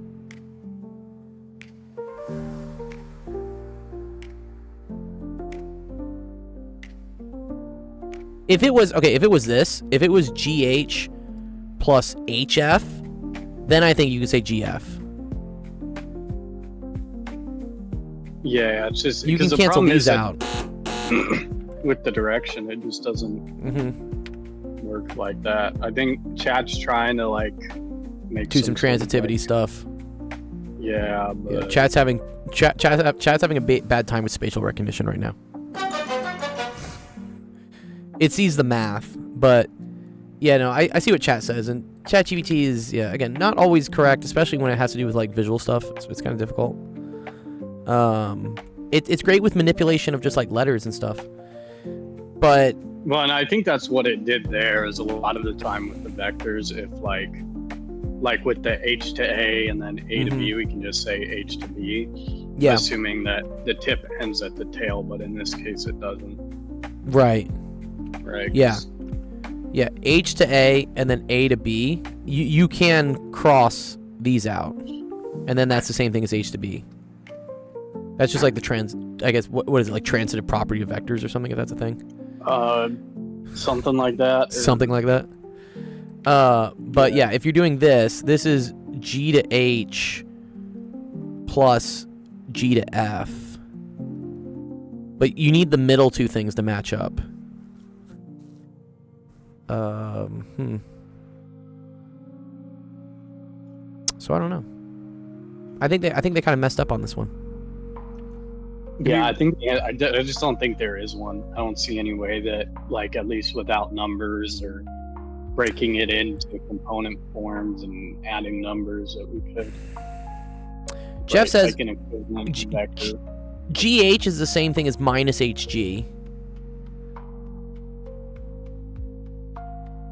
So could you then say that this is then minus HF? That just doesn't seem right. I don't think you could, because even then we're just kind of manipulating like how we look at how we move through the vectors, but it inevitably doesn't change the underlying problem that without, you know, like a preserving angle and magnitude, I don't see any way that we could possibly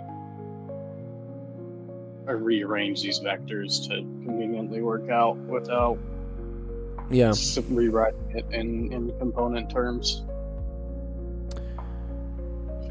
GA. I want to see how the other one works. GA. EH.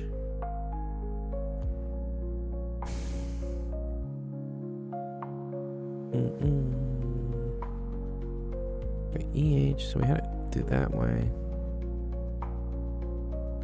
So, okay. How this worked, just to try to think about this. We know that minus EH is the same thing as plus HE, and HE is the same thing as AD. So that's why this became GA plus AD plus DG. Now these are all transitive, right? A to A, D to D, but G to G, GG is just 0. I don't think you can do it when there are minus signs in front of things, though. I think that's the crux of this.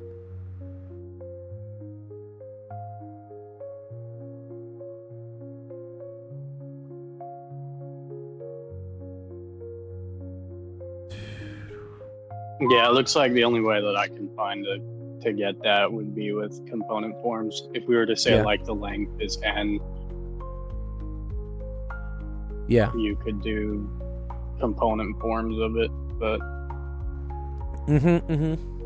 past that, I don't know. There's not really any way to do it. So Gladiator, I think your book made a mistake, which is okay. Yeah, unless they want you to either say that there's not a simple way to do it, or that they want you to break it into components. Yeah. I think everything has to be positive in order to do this cute little transitive property thing.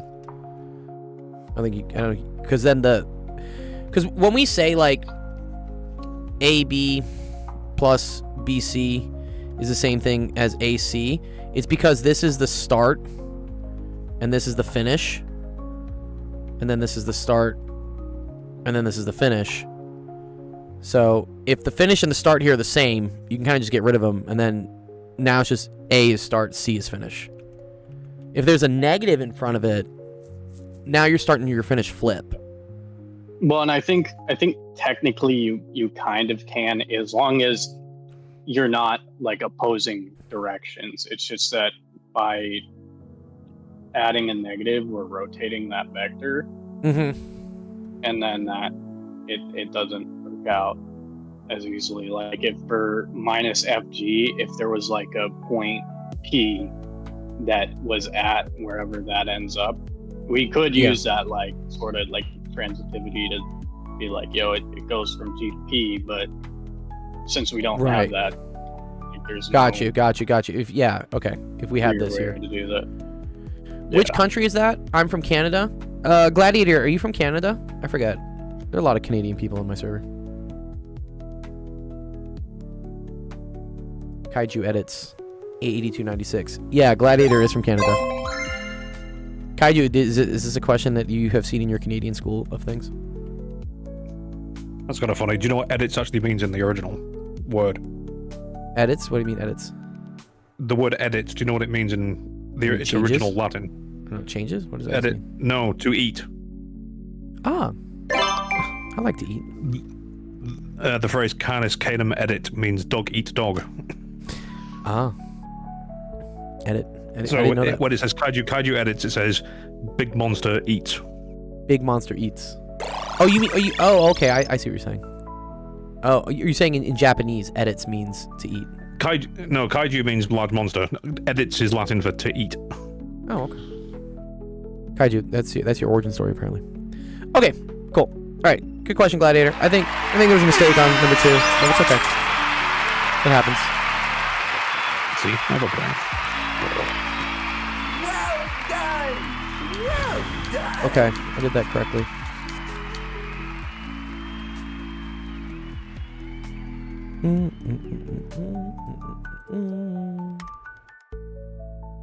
Who's next?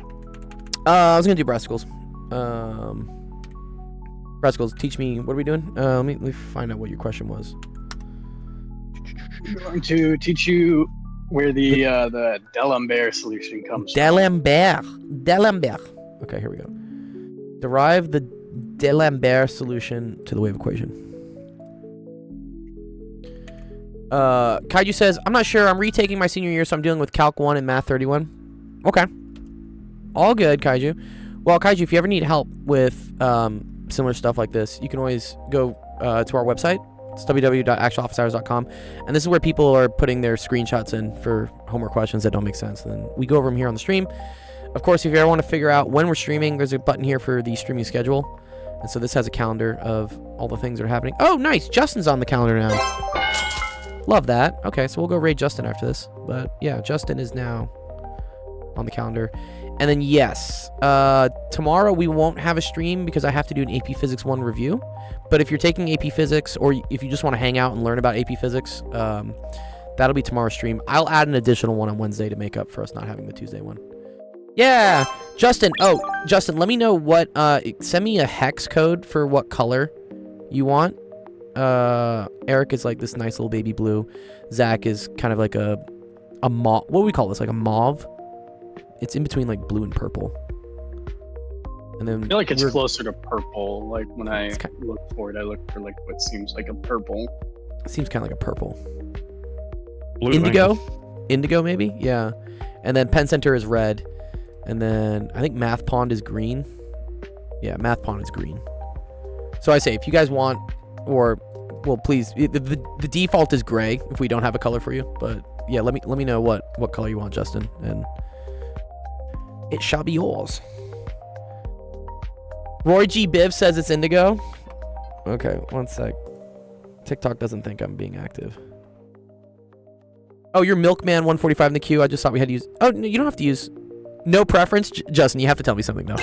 Emotional, damn it! This is like when you ask a girl like, where do you want to go to dinner? She says, I don't know, just pick somewhere. It's like, no. Oh no. I know that. That's a mistake.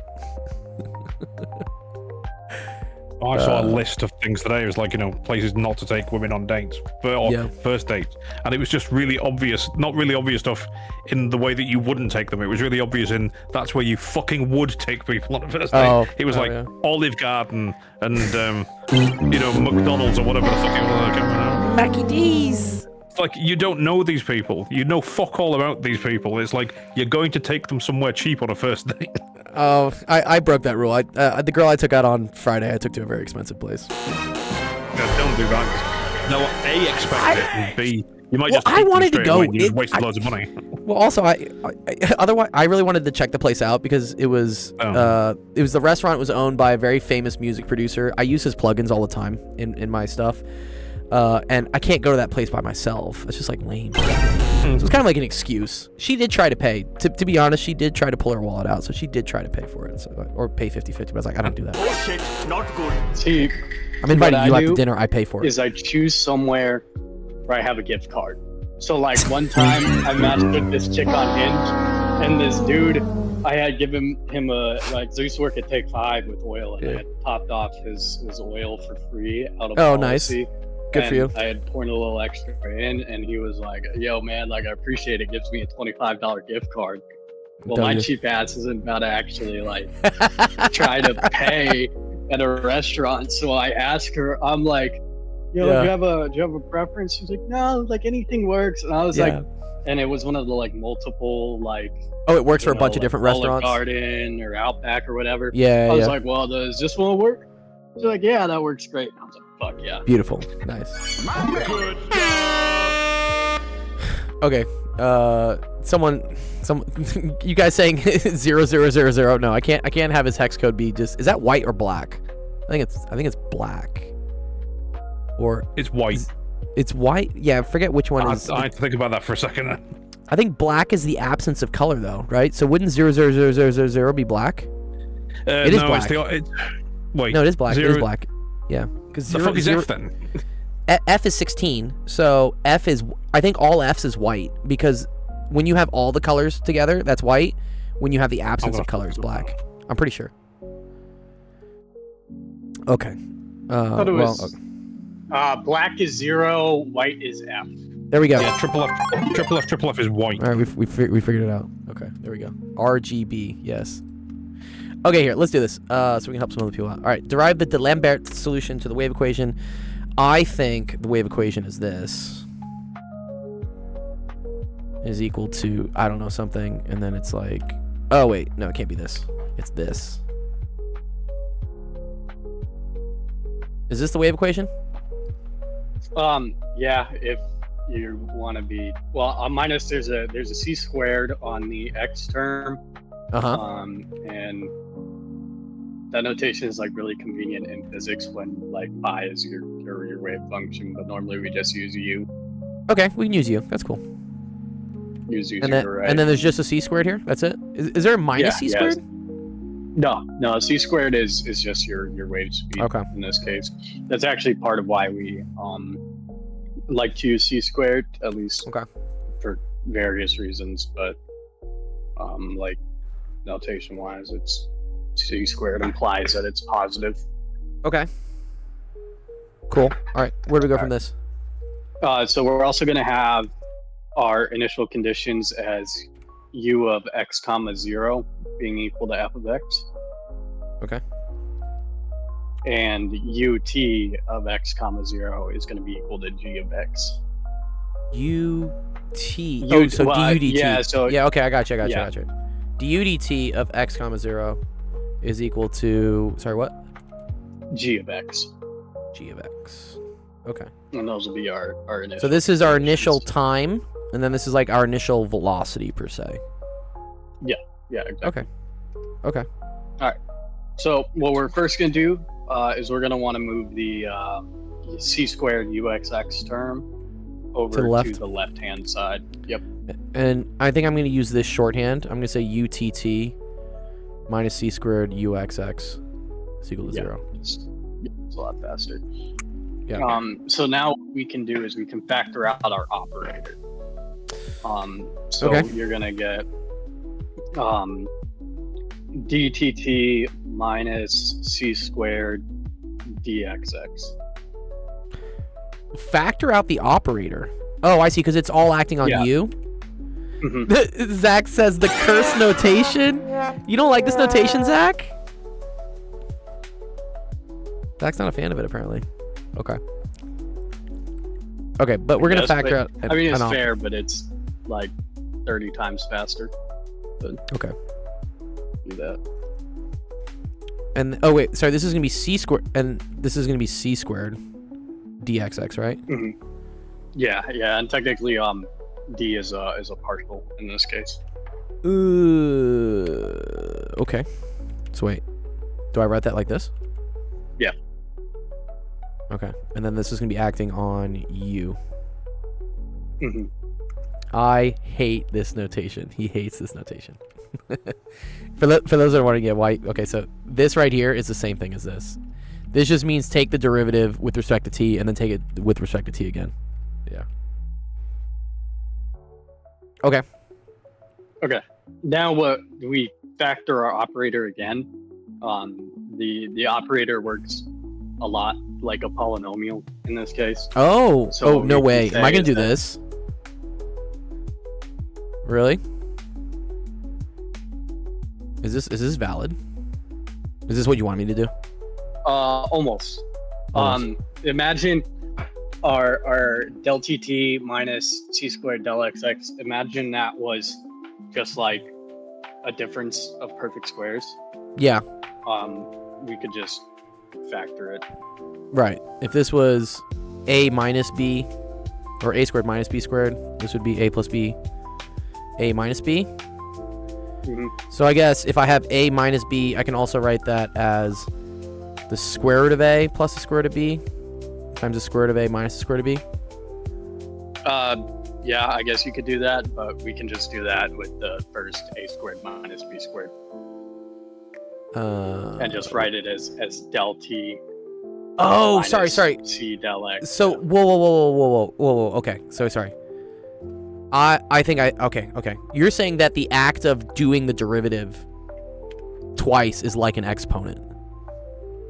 I guess we do write it that way. We're treating it a lot like an exponent in this case. Oh, this is wacky. Factoring in it. Oh, okay. Works out. Sure. All right, fine. Okay, so that's going to be del t. This is probably why Zach really hates this notation. Because now it's like, wait, why did we just get rid of one of the... I get it. And this is going to be c del x. And then this is going to be del t plus c del x. Oh, Zach makes it. He says it's because it's hard to tell what u is a function of in this case. Be careful with this, though, because this is a linear operator. Nonlinear operators don't follow this rule. As someone who has had to solve nonlinear PDEs, this is an important distinction. Warning. It is, in fact, important. Okay. But I guess we're okay, because we say this is linear. Yeah, it's a linear operator. We're just doing the D'Alembert solution of it, but it's linear. We don't really have to worry about it in this case. Okay. In other cases, we would, but in this case, Okay, it cool. does work like that. What's cool is these are actually two transport operators. So like our transport equation would be the second operator that we wrote, and if we had a negative for the speed, it would be the left-hand side. But that's Okay. just kind of a tangent. Little But so tangent. now we're gonna introduce our characteristic variables, and you're not gonna like this, but we gotta use Xi again. This No. quantity. I hate squiggle, dude. Fucking squiggle. One of these days, I'm gonna learn how to draw squiggle. Yeah, it's unfortunate how much it gets used, but Okay. it gets used a lot, sadly. All right, So we're gonna say that squiggle is x minus ct, x minus ct. and then we're gonna have another variable. I want to say it's called nu, like nu. This one? It looks like an n, yeah, and that's gonna be x plus ct. Okay. All right, and then we can take our derivatives. So partial xi by partial x is going to be equal to 1, and same with partial nu by partial x.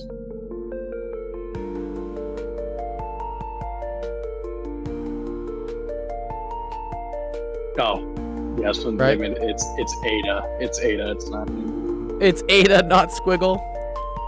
As I said before, No. Squiggle is xi. The one on the right is eta. Lurk, our real life issue, not a protest against breasticles. Okay, Jeff. Okay, cool. I got my partials. Yeah. And then you want to take partial square root of t.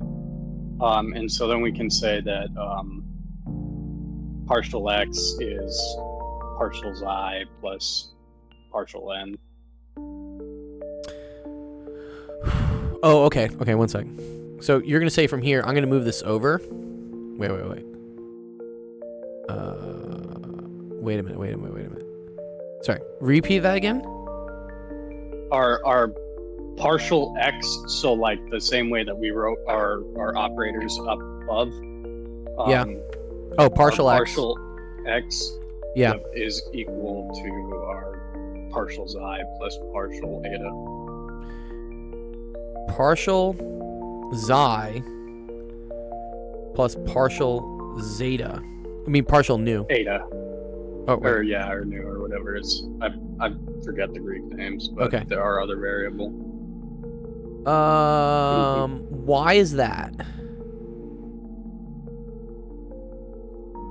Where did wait? Where, okay. Oh, I see. Okay. Because you're saying like the whole derivative has to be the derivative of the transport things. Mhm. Okay. And is there a factor of 1/2 in there, maybe? Or no? No, I don't think so. Okay. Inevitably, it doesn't really matter because the whole equation becomes equal to 0. But What- we'll also what's up- say that partial t. Okay. Partial is t. equal to is negative c partial xi plus c partial nu. Okay. Why is this one minus and plus, and this one's plus and plus? Ooh.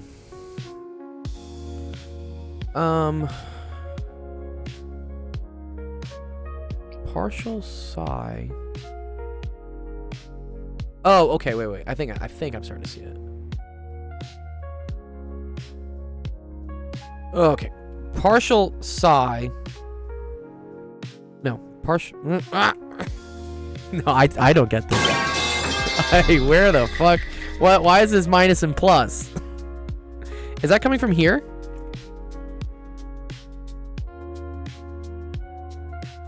Hold up, I'm thinking. Sorry, I'm reading through this in my notes from last semester. Yeah. So,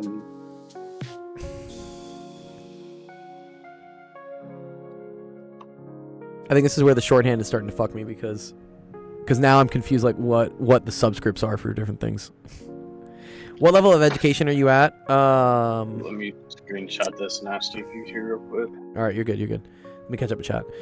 What level of education are you at?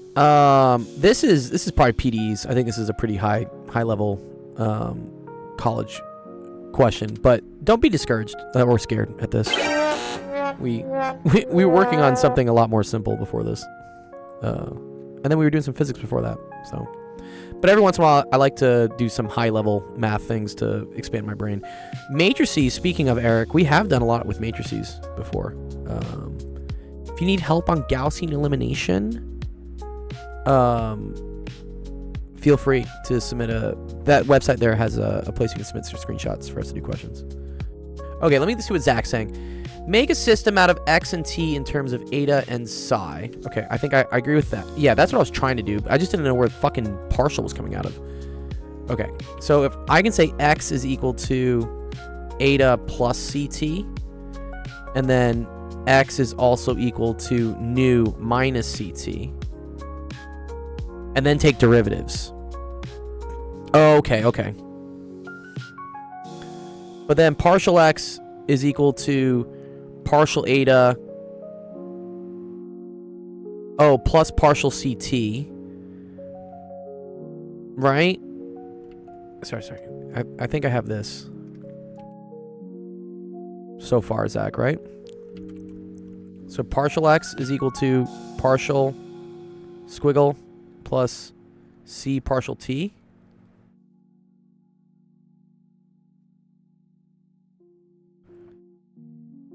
X is equal to... Okay, I like that. Yeah. You say combine these two. So then, yes. That's where I thought there was a 1/2.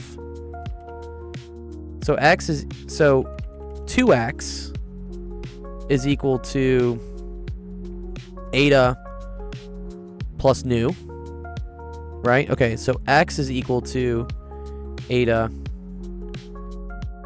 plus nu, and then this is all over 2. So then partial x would equal, I think there should be a 1/2 here.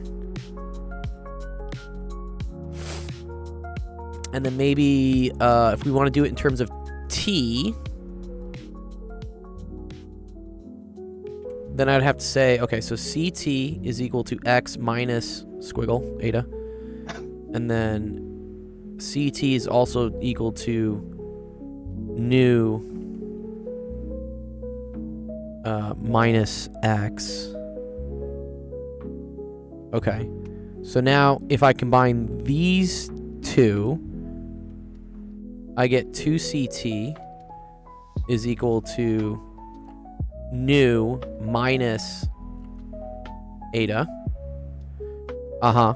So then t is equal to 1 over c, or 1 over 2c, nu minus eta. And then so partial t. No, you're good. You're good. I can't do algebra. You're okay. Oh, but let me make sure I give you a shout out, Justin. We're gonna go raid you after this, right? You are on the calendar. What are we doing, actually, Justin, on your stream? I remember seeing it. It's called Learning Lean. What's Learning Lean? Like, efficiently learning things, or are we learning about promethazine? Are we learning about things while on promethazine? Oh, lean is a formal proof system. Okay, we're not learning while we're on lean either. Oh no. Lean is cough syrup medicine that dumb people take because they're bored. Let me see. Kaiju says, question for anyone here, but how do you guys studying both math? How do you guys studying both math and English? I've been struggling with both, and finals are inching closer. I'm trying to figure out how to maximize my chances, and I hope to go into engineering. Best way to learn math and physics is to do math and physics. That's what I always say. So, math and physics isn't a class like AP Human Geography or whatever other garbage classes we were talking about, where you can just read things and memorize things and then you just recite them for a test and you're great. Math and physics is very much an applied class. So doing problems will help build up that muscle memory for you to do similar problems on tests, and also you'll get good at pattern recognition of saying, oh, this is this type of differential equation, I need to use this type of solution, or this is this type of physics thing, I'm going to use this conservation law. That's kind of my advice for it. And also, whilst your English isn't too bad, I would point out the obvious. Yeah. Question for anyone here should then have a full stop. Question for anyone here, full stop. Capital B, and then the rest is probably about right. So. Yeah. Actually, you need the chain rule for this. Oh, okay. Wait, what's going on? Yeah, that's what was throwing me off, because I was trying Jesus to Christ, what is this? But I was like searching through. Oh no. Okay, here. Looking for Okay. Just in the interest of time, let's maybe just put a pause on this Breasticles, just so I can. We'll pick this up next time. But this is great. I like where we're going so far, and I think we're getting great. But yeah, I'm a little short on time today. Okay, cool. We'll check this out. Cool. I'm gonna save this in, and then we'll finish the second half of this tomorrow or Wednesday. Okay, let me see.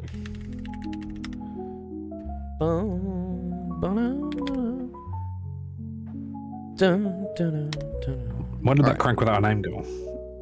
The crank without a name? Who crank without a name? It was like, just, the fuck is that, he says, and then like, the fuck is what? He didn't Ooh, respond. yeah. Ooh, this is fun. Someone has a matricy question. More physics, more that. Milkman, what do you got for me? What's on here?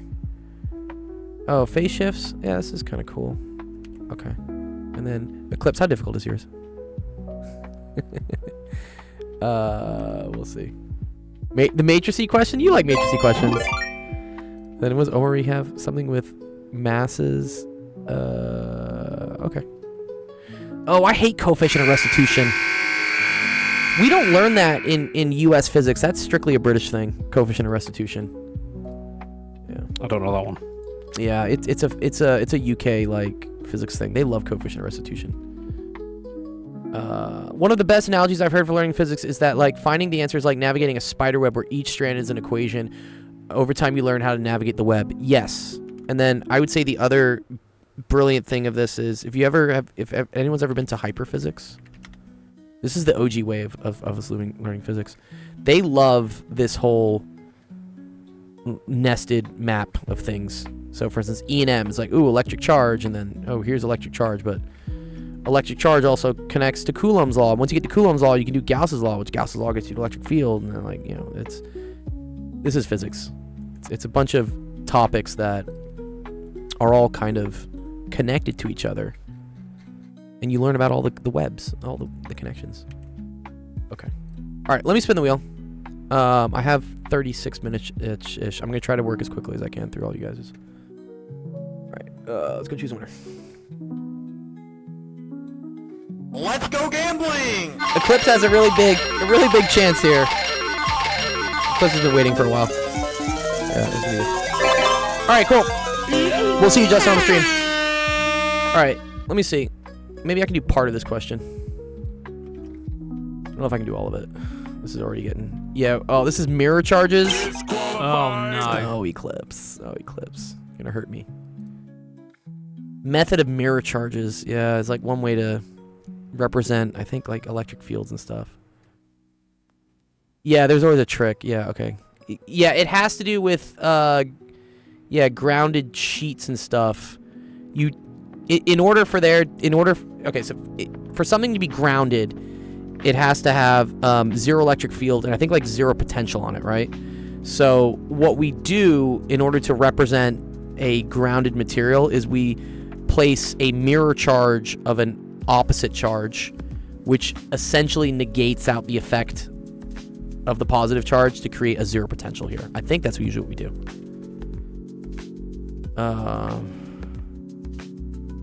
Okay.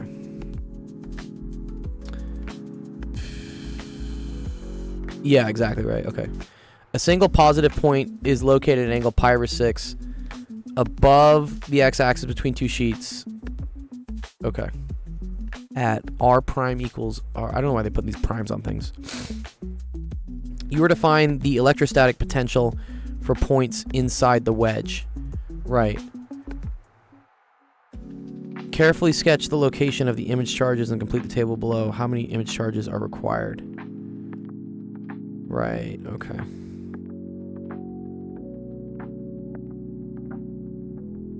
You do not have to calculate the angles, simply call them phi 1 and phi 2. Interesting. This is maybe early college. I don't think it's super difficult. It could be late high school. Actually, you don't do image charges in high school. Yeah, I was gonna say, I think this is like beginning of like a upper division. Yeah. The E&M course.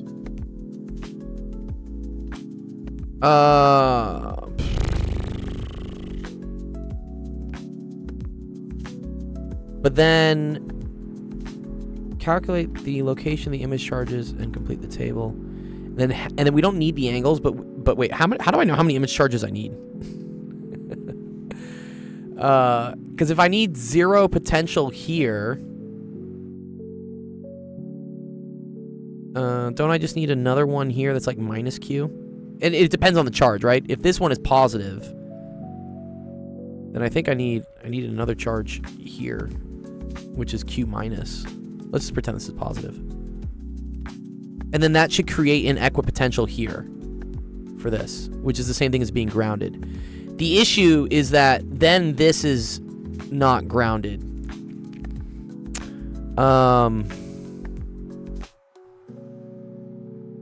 Nice.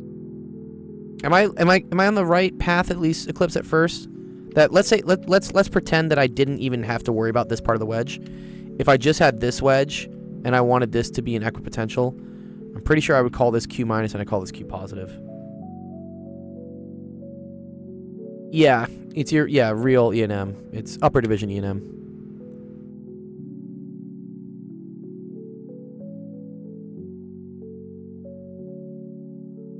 I'm a mage. I don't need no math and science. I don't understand it anyways. So Scoop.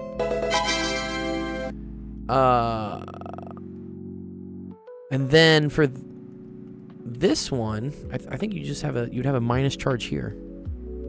Or English. Doesn't need English either, it would appear. It doesn't need either. And So I this quote, I don't need no math. So you don't need some. need no. Double But wait. negatives don't work in English. Fucking cretins. Cretins. Is that what we call them, cretins? Cretins, plebs, lower beings, genetically devoid. I don't know, pick one. Scum. Scum. I might be Scallywags. too hard. What's scallywags? Scallywags. I I don't like know. scallywags. You just have to divide 360 by the wedge angle to get the number of charges. You have to just divide 360 by the wedge angle, and then it's just all symmetry.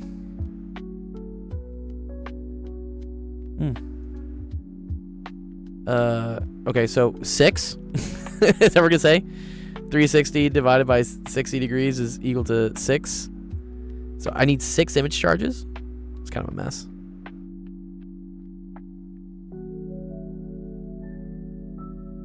I know there's 2 here at least.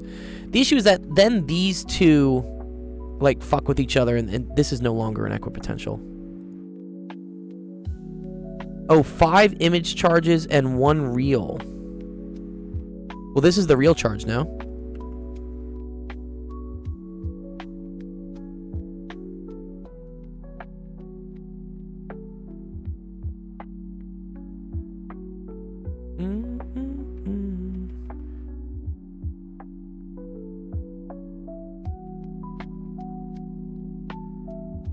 Okay.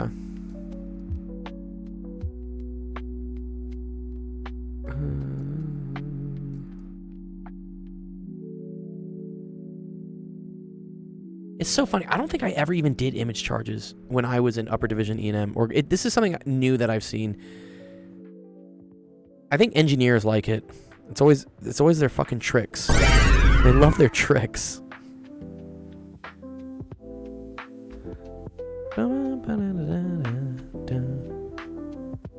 Okay. Wait, they don't even want us to find the angles. So you literally just say that this is Q0, and then you just say this goes up to Q5 basically. And then you just say these are different angles. It's kind of silly, what?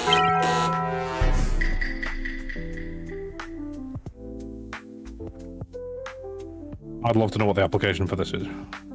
It's so yeah, the application, a lot of things with double E, or anytime you have like antenna design and stuff, or you get like grounding plates, and if you wanted to figure out what the electric potential was from this configuration, a cute little trick is to pretend that these things are gone and they're not affecting it, and then they can be replaced by a configuration of other like fake charges that create the same effect. And then it's a lot easier to calculate electric potential from individual charges because you can just do sum of KQ over R. This is like the easiest way to figure out the potential of a systems of point charges. And it simplifies it a lot more than having to consider I have lines of grounded plates. I would just beat my head against the Poisson equation until it worked out. That's the other way. Yeah. So you can 'Cause also we know set that up. You can set up Dirichlet shit, right? You could do this, right? Is equal to whatever. Or I forget what it is, but yeah. it would You can set up be the boundary Q, conditions. because the charge is enclosed. Right. Yes. Yeah. But yeah, with there it is. the charge enclosed, the only difference is you would have Something like to that. probably pull in some what's it called? Green's functions. Yeah. But beyond that, I mean, you would just Yeah. beat your head Okay. against the Poisson equation a bit.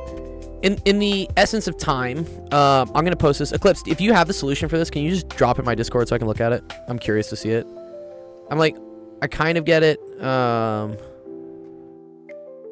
I understand the concept, and again why we use it, but I just can't like actually do the question. But anyways, fun.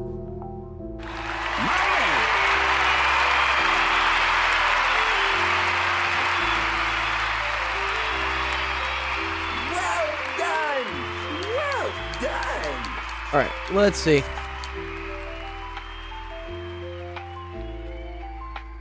Yeah, let's boost through as many as I can. Let's go pick another winner. When's my turn? Wait, which Let's one? go gambling! When it's my turn, I'll wait. It's okay. There you go. Omari. Omari's been waiting for an hour, so okay, cool. I gotta remember coefficient of restitution. Oh, it's okay. Well, whenever you get it back. I mean, it'll be on the Discord for a while. The Discord's forever. Okay. Well, that's weird. I can't even see that text. You can't even see this text? No? No? Sorry, the TikTok comments, I can't see them. Oh, yeah. No. It's sometimes it bugs out and it'll post old comments new. If that makes sense to you. But I can't see TikTok anything. bugs out sometimes. You can't see any comments? Oh, I can't see them. Oh. It was a final, so you don't get your work back? That's whack. Okay. Particle P with a mass of 3m is moving to the right in a straight line. Particle Q is moving the opposite direction.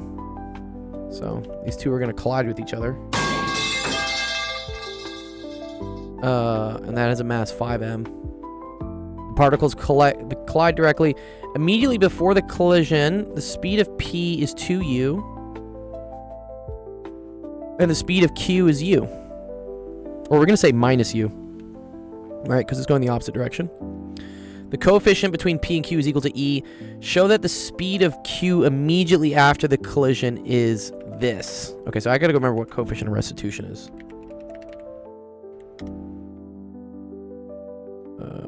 There we go. Yeah, it's this ratio.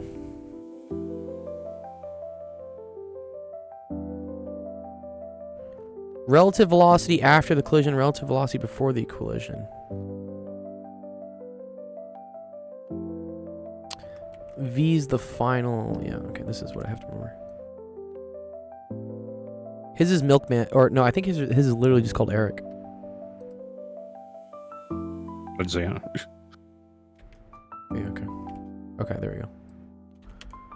All right, so E is... And then also they're saying this is the speed. Man, that's absolute value shit. Okay. Let's see. This is moving at a higher speed and it has less mass. This is moving at a slower speed with more mass. Which one's going to win out, actually? That's a good question. You've never heard of coefficient of restitution? Yeah. It's, they use it in the UK for sure.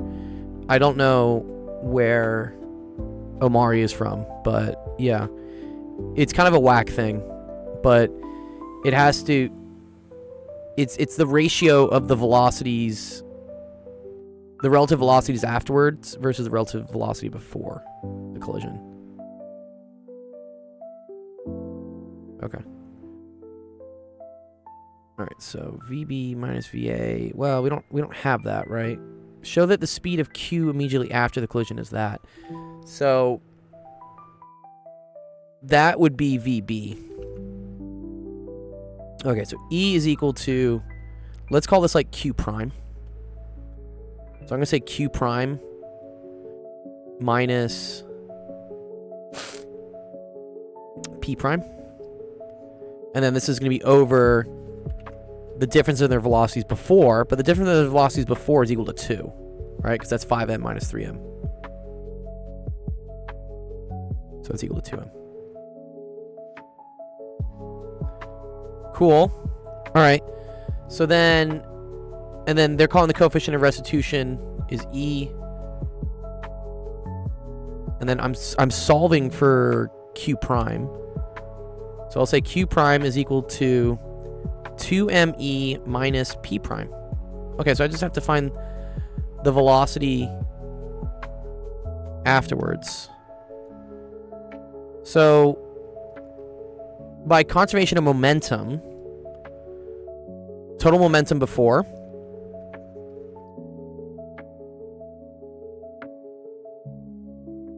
That's going to be mass times velocity. So that's going to be 2u times 3m. So that's going to be equal to 6mu. And then this is going to be minus 5mu. So that's just going to be equal to mu. And then momentum afterwards.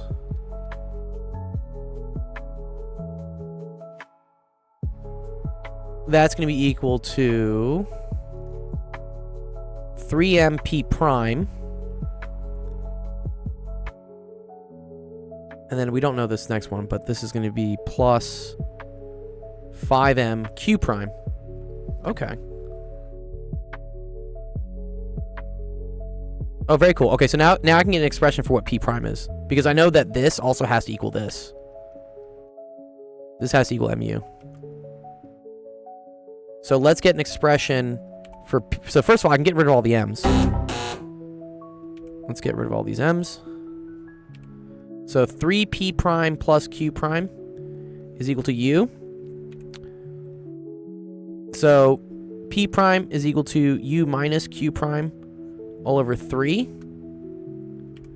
And now I can plug that into here. And so I'll get q is equal to... I don't like having the m in there anymore, though.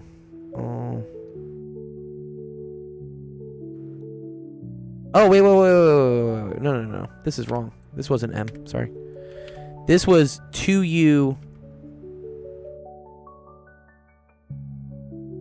minus u. That was equal to 3u. Sorry, that's what I meant to say. Sorry. This is 3ue. Got you. Okay, this is better. Okay, so now q prime is equal to 2ue minus u over 3 plus q prime over 3.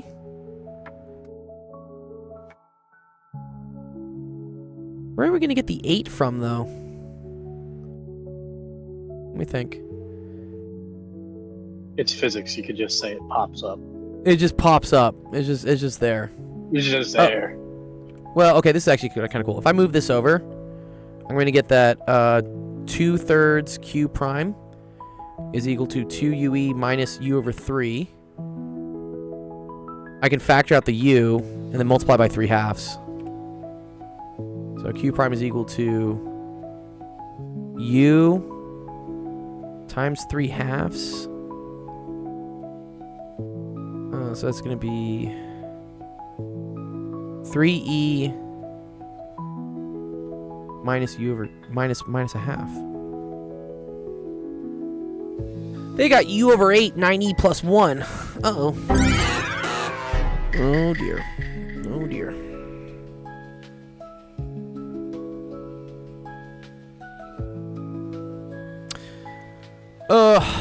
I don't like coefficient restitution.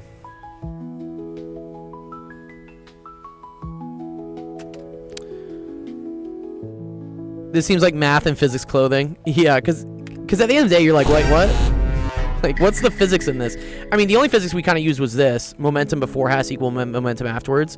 But then after that, you're completely right. I just put on my math goggles and I'm like, fuck this. Like, we'll just manually calculate it if it wants this. Here, let's just throw this at chat real quick. Let's see what chat's doing. It might have something to do with the fact of... I'm thinking because coefficient of restitution is the absolute value. Yeah, see, okay, cool. So look, yeah, conservation, right? Yeah, okay, cancel the m's.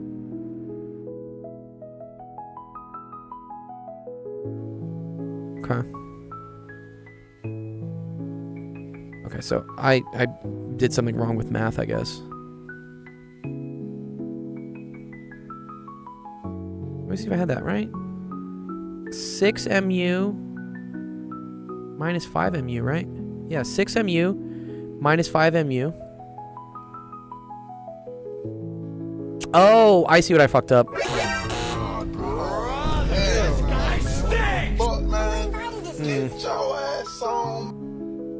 Wait, 6mu minus 5mu. Wait, 6mu minus 5mu, yeah, is equal to 3mv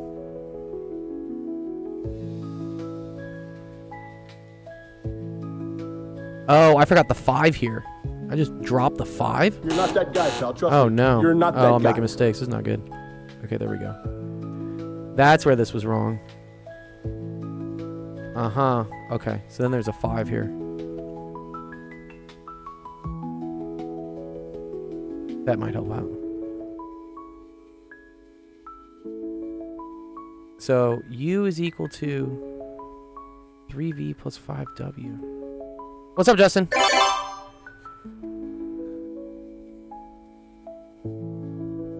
W minus V is 3EU. 3EU.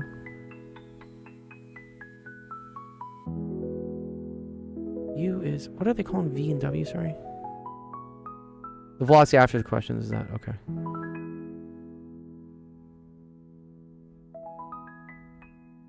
Yes. Okay, I agree with this. That's cool.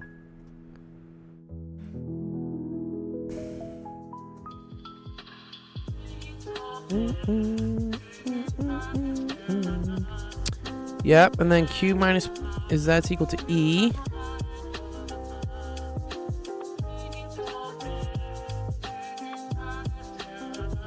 I should be able to just plug this in.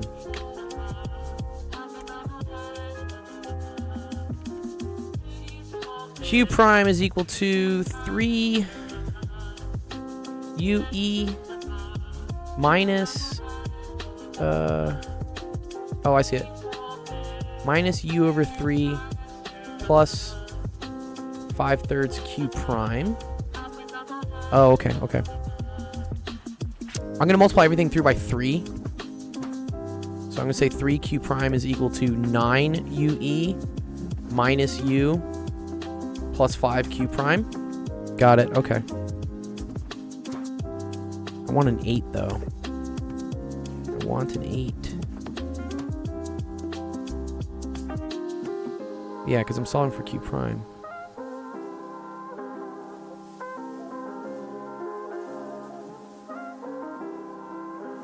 One sec. E is Q prime minus P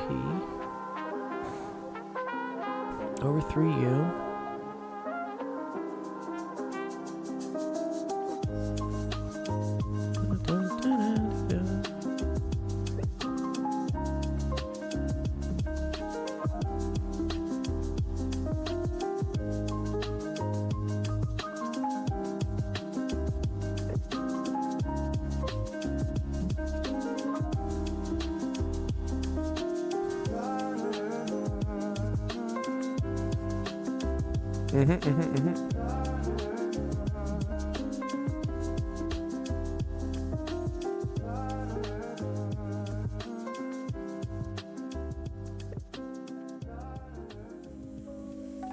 Oh.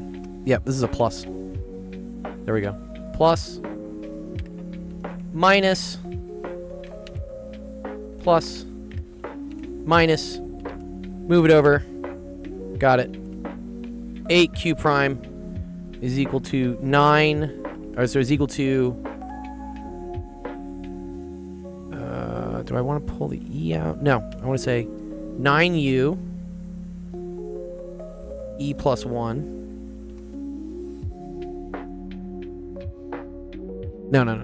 Sorry. I want to pull up this U. U, 9E plus 1. And then I divide by 8. Okay. Got it. Okay. Q prime is equal to U over 8. 9E plus 1. Nice. Oh. That took way longer than it should have. Okay. You didn't use my magic trick. The algebra obviously lends the solution. Answer is this. Yeah. Find the range of values for E for which the direction of the motion of P is not changed. Yeah, this is the weird thing here, right? Because you have absolute values on these, and these are velocities. So if they switch directions, that's gonna mess some shit up. If one's negative, one's positive. Let's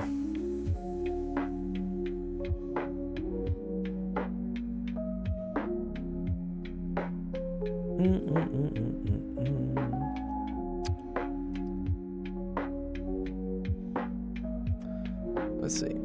Curious. I'll learn with chat. This is Edexcel IAL, I think. UK Edexcel A-level further maths. Yeah. Let the coefficient of restitution be this. So, okay. This is just so annoying. You're just plugging shit back in over and over again. For P's direction not to change, P must still move in the positive direction, so V must be greater than or equal to 0. And since U is greater than, because that's the initial velocity, sure. Okay. Right, and coefficient of restitution does have to be less than 1. Okay. Fascinating.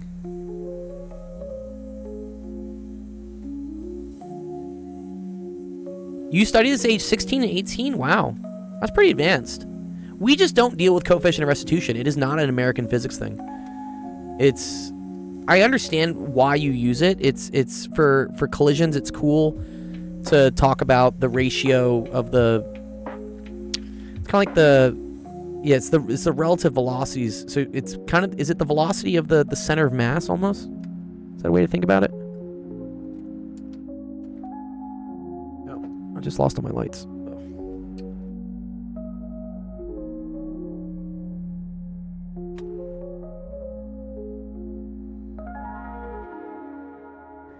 There we go, now they're back. Okay. I don't do this module, though, since I chose to focus on statistics instead of mechanics. Yeah. Yeah.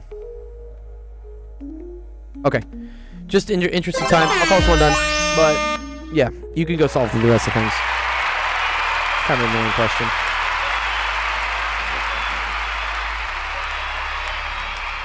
It's a, that question is... It's, what do we say? Math in physics clothing. It looks like it's physics, but it's really just a bunch of math. Okay, good to see you, Eclipse. Thanks for coming by.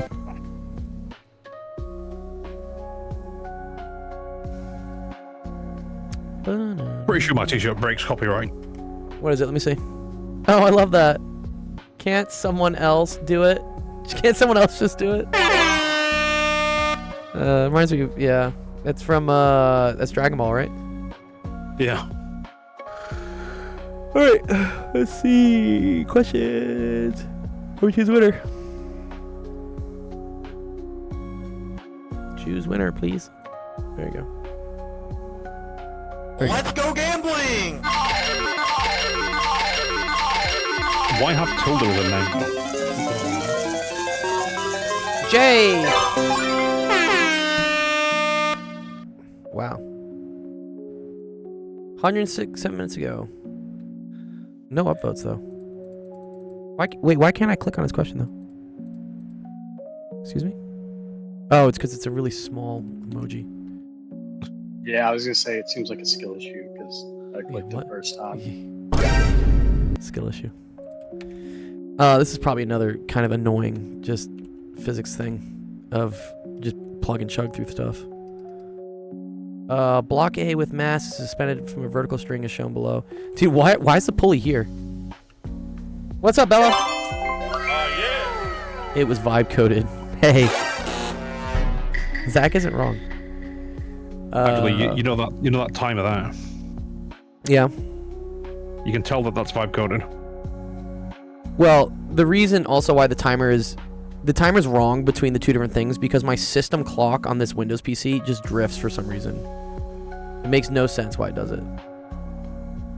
But no, that's not being derived from your system clock.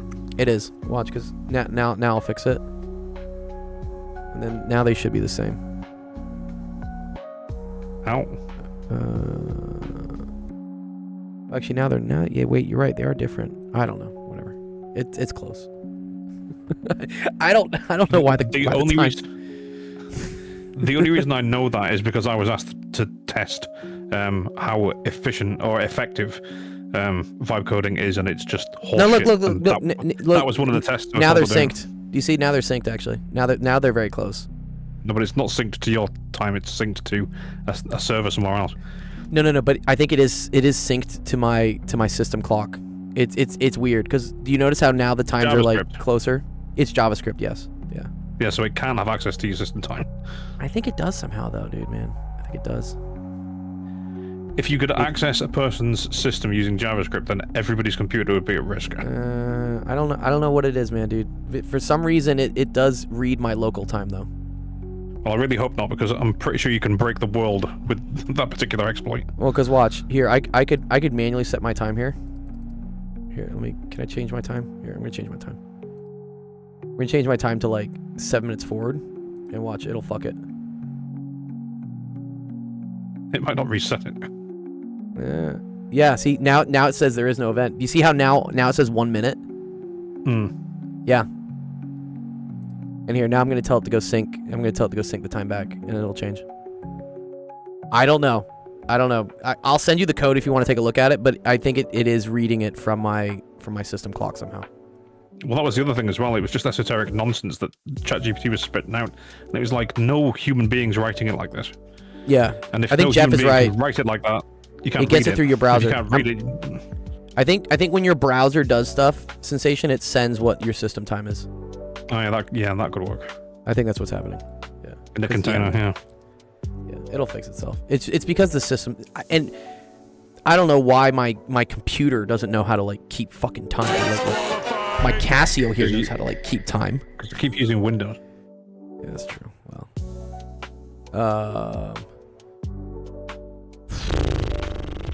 Oh yeah, fun fact. Well, I think I told you this. All of France switched over to Linux. oh, good for them. Good for the French. The French government went, no, Windows is shit. Everyone turn off. Okay, I'm gonna skip this one just because I don't have time to do this. I know how to do this one. It's annoying. We got to figure out normal forces and whatever, and then tension. Yeah. Let me help someone out that I know I can help in the next 5 minutes. Maybe Milkman. Let me see if I can help out Milkman. Yeah. Just use Lagrangian mechanics. God no, dude. I don't need to do that. Oh, and I got rid of my browser. Sorry, 1 sec. Today's a little bit of a struggle. There we go. Okay. You could just assume that the string snaps and the block stays still. Just say it's over, dude. No acceleration, yeah. All right, the graph acceleration, represents no tension in the string. a sign function where a is greater than 0, and where there is a minimum possible positive phase shift. Okay. Find all the parameters. Oh wow, that's kind of a mess, but okay. I got a notification from Mathematics says you opened Instagram at 4:40. Yeah, that's fake. That's rage bait right there. Okay. Okay. So the bottom is at -4. And then the top is at +2. So that means the midline is at negative. What is that? -4 plus 2 is -2 divided by at -1. Oh, which they already kind of showed there. Oh yeah. I should have been able to get that. Okay, cool. Okay. So this tells you a couple things just right off the rip. This tells you right away that D is equal to -1. Good. It also tells you that A is equal to 3. And, well, now here's the key thing. We want the minimum possible positive phase shift. So I think we want to make this equal to -3. Oh, no, it says A is always greater than 0. Never mind. Okay, take that back. Okay, so there's A, there's D. A should be negative, right? Well, no, it says A has to be greater than 0. So that means we have to phase shift. Yeah. Yeah, you're right. It's annoying. So this is the phase shift. The phase shift is going to be what's that going to be? It's between pi/3 and 2pi/3. So it's between 2pi/6 and 4pi/6. Oh, so it's pi/2. Right? I think so. I think so. I think you could Okay. also just say you could say it's pi over 2 just off the Yeah. fact that sign would go negative Mm-hmm. by the period. Yeah. So that's how you get that. So you just look at, so wherever sine curves usually start at 0, go up and then come down. And so you just want to figure out how far away that is. And so yeah, in that case it's just pi over 2. And then this is always like 2 pi over the period, right? Is what b is. So the period in this case is equal to, man, I hate how they labeled this. Okay, so this is pi over 2. Or here, let's just see. The period is just 2 pi, right? Or no, the period is pi. Yeah. Yeah. Period's equal to pi.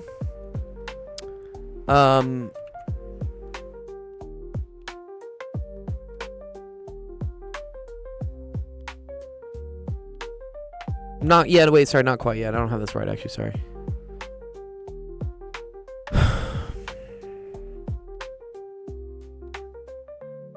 Yeah, wait, isn't it? Am I right? Yeah, you're right.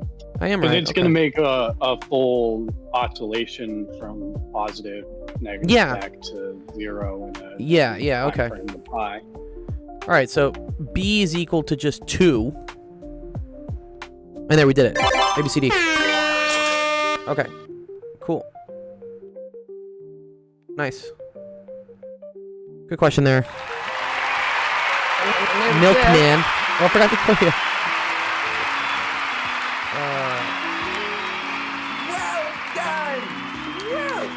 Milkman was number 2.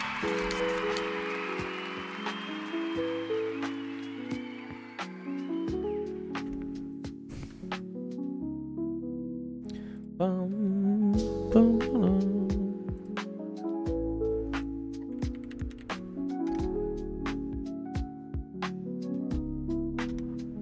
Okay. Let me see which other ones we had. Blue had this. You do yours real quick, Blue. And then I'll get the last one.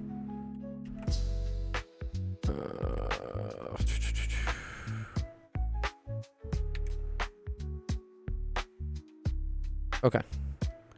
Analyze the given points A, B, and C. Suppose you want to plot point D such that ABCD is a square.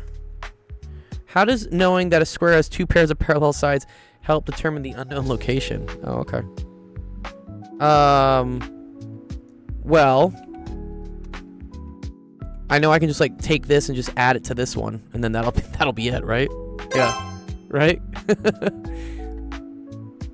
Well, I think we have to assume that AB equals BC, right? Yeah. Okay. Well, I can say that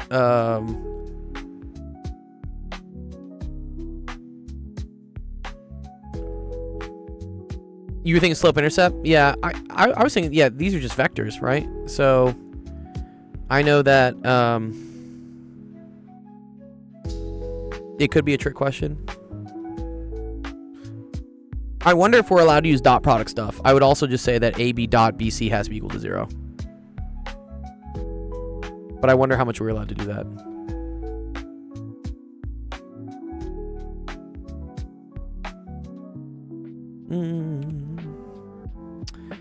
How does knowing that a square has 2 pairs of parallel lines help to determine the unknown location? The line from the line from A to D must also, I don't know what. This hurts my brain. I feel like it hurts because it's obvious. Yeah, it's obvious. Yeah, it's like, why is 2 plus 2 equal to 4? And I'm just like, I don't know. Emotional. Ask Terrence Howard, damn it. dude. Go ask him. The line from A to D must be the same. Magnitude, and also I just don't know like what level of math you're allowed to answer this with. To be a square. How does knowing that a square has 4 right angles help determine the unknown location? Okay, you can just say that. I mean, that's the same as saying that there's 2 pairs of parallel sides, I guess. Or it's saying that 80 is perpendicular I to guess- DC, maybe? Yeah, right. yeah, the 2 pairs of parallel sides have to be orthogonal to each other. Yeah. I guess I feel like that's obvious. That's just Oh, the slopes Hard. multiply to 1. So yeah, so okay, if we're thinking like, I have to think like how like, what level of math we're allowed to talk about. They probably don't deal with vectors. They probably are just dealing with slope-intercept forms of things. So yes, okay. I think this is what they wanted to say. We could say that AD and BC have the same slope.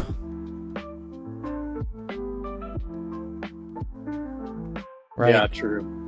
I think that's 'cause I probably what guess they you wanna could say. just look at like B to A and just look at how much Yeah. it goes up and how much it goes to the side and do the same Uh-huh. thing. But And then this is AD, slope of AD times slope of DC is equal to 1. Wait, is it equal to 1 though, Jeff? It's equal to -1, I think.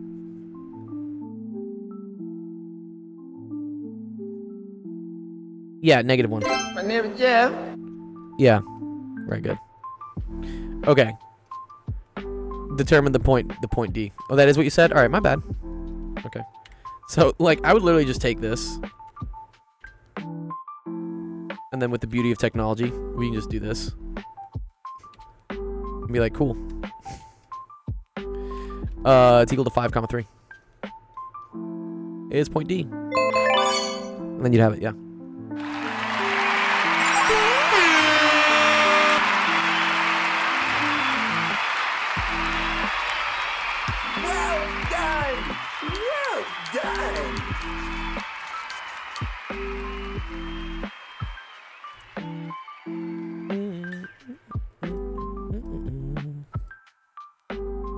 what was the point of that?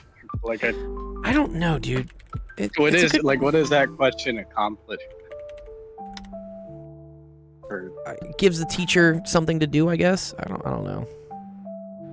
I would have wanted to teach this in terms of vectors, right? I would have wanted to be like, hey, you know, this is a vector BC, right? And if I add that to vector, which is literally what I did, if I add that to vector BA, I get my other point. I could have also added AB to BC. That would have been another way to do it. I think that's the way to, like, teach this. Or maybe it's for a systems of equations. Frescals, maybe? maybe, but even then, it's not even really like a equation. It's just like rays. There's like Yeah. there's not an equation necessarily, at least not an obvious one. Or no, you could Maybe, do. like, Right? Couldn't you find the equation of the line perpendicular to here at this point? Find the equation of the line perpendicular to this point, and then just set with those two intersect. I think it's another way to do it. yeah. That's And they kind want you to work together on it, I guess, as a work together. Yeah. What's this? Not your homework problem. Our homework problem. Communist math. What is this? Okay, Ejo, last one. Then I really gotta run.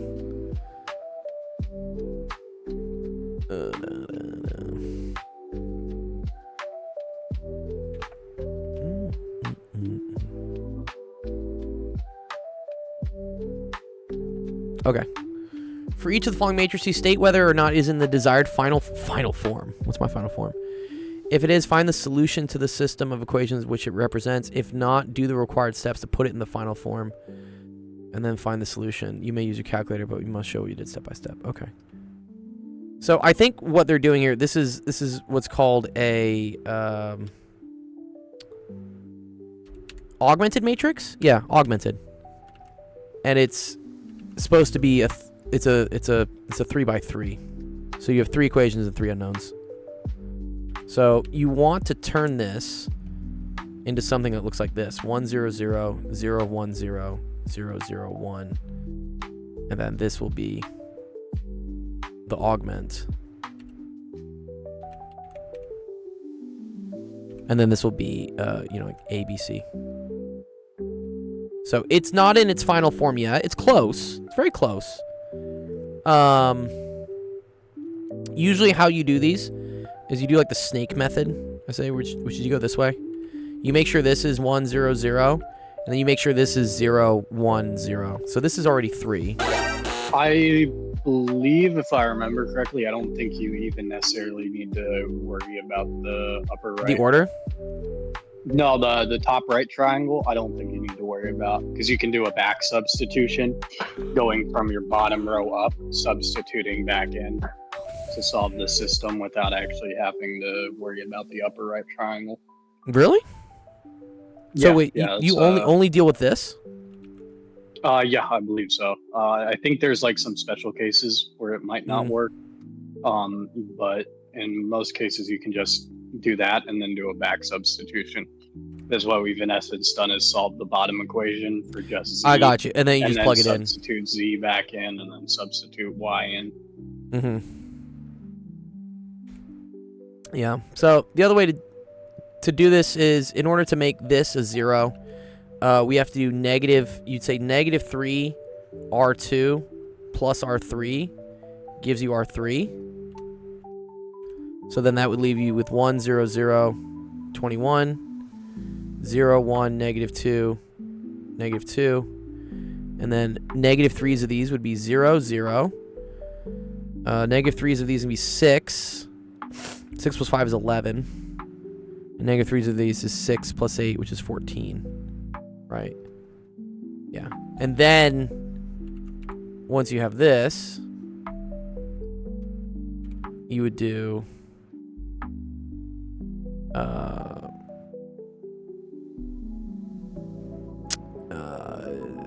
R3 divided by 11 plus R2 gets you R2. So then, and I would do R3 divided by 11 equals R3 first. So now that you have 1, 0, 0, 21, 0, 1, negative 2, negative 2, and this is 0, 0, 1, 14 over 11, and then the final, it's the back substitution.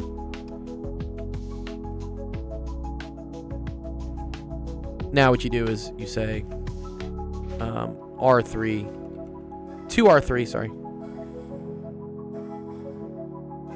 plus R2 gets you R2. And that would give you the final thing, which is 1, 0, 0, 21, 1, 0, sorry, 0, 1, 0. R2-D2. It is May the 4th. It is Star Wars today.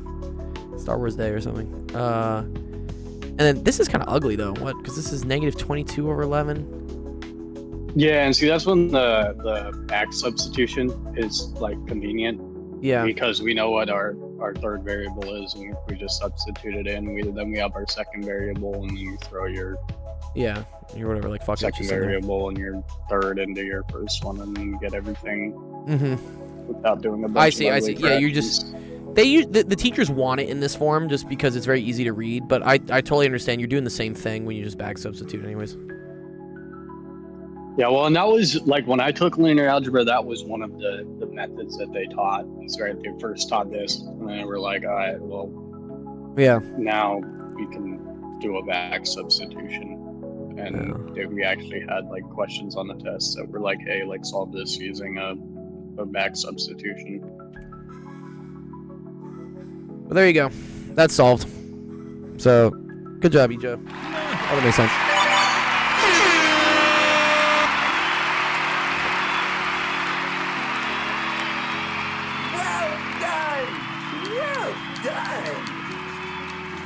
Okay, that's it. Let's go close out the stream. All right, thank you again, everyone, for coming to Actual Education Office Hours today. Appreciate all the questions. Appreciate y'all's patience. I was on a little bit of a struggle streak today. But we'll be moving and grooving once the week starts more. Wait, today is Monday though, right? Right? Uh-oh. I thought it was Sunday. W stream. Thank you guys. Yeah, I appreciate it. We don't have a stream tomorrow per se with the normal homework stuff. I'm doing an AP Physics review stream for all the students. But feel free, come on by if you want to get help with AP Physics 1. Or if you just want to learn AP Physics 1 with us, we'll be doing that. And then I will announce we'll have a stream on Wednesday to make up for no stream on Tuesday. And other than that, stay tuned in the Discord. I have some announcements for some more updates to the giveaways and things we had. We'll be selecting those this week. And then I got to decide what game we're going to do for Friday. We'll see. I'll come up with it. But okay. Let's go raid someone. So again, make sure to always check out our website, actualofficehours.com. That's where you can figure out the streaming schedule for when we stream. Also the questions that get put in there. Sneakers, you just submitted. I was like, wait, I just cleared the queue. You just submitted this 0 months ago. Yeah, I also can't really do op amps. That's an EE thing I haven't done yet. And it's just memorizing a bunch of equations. It's annoying. Okay, let's go raid. Let's go say hi to Justin. Justin is doing a proof-based math program called Lean. So we're gonna go say hi to Justin. There it is. So check him out. Oh, this is fun. I love this. Actually, this is really cool. I've seen this before. Hypatia showed this to me actually way back in the day. So go check it out. We'll see you tomorrow for physics. Otherwise, we'll see you on Wednesday. Peace. Go. Okay, let me try that.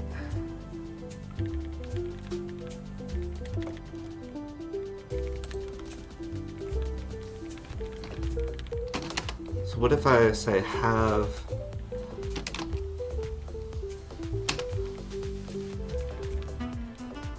I wonder if it's too ambitious to try to say X is in C immediately.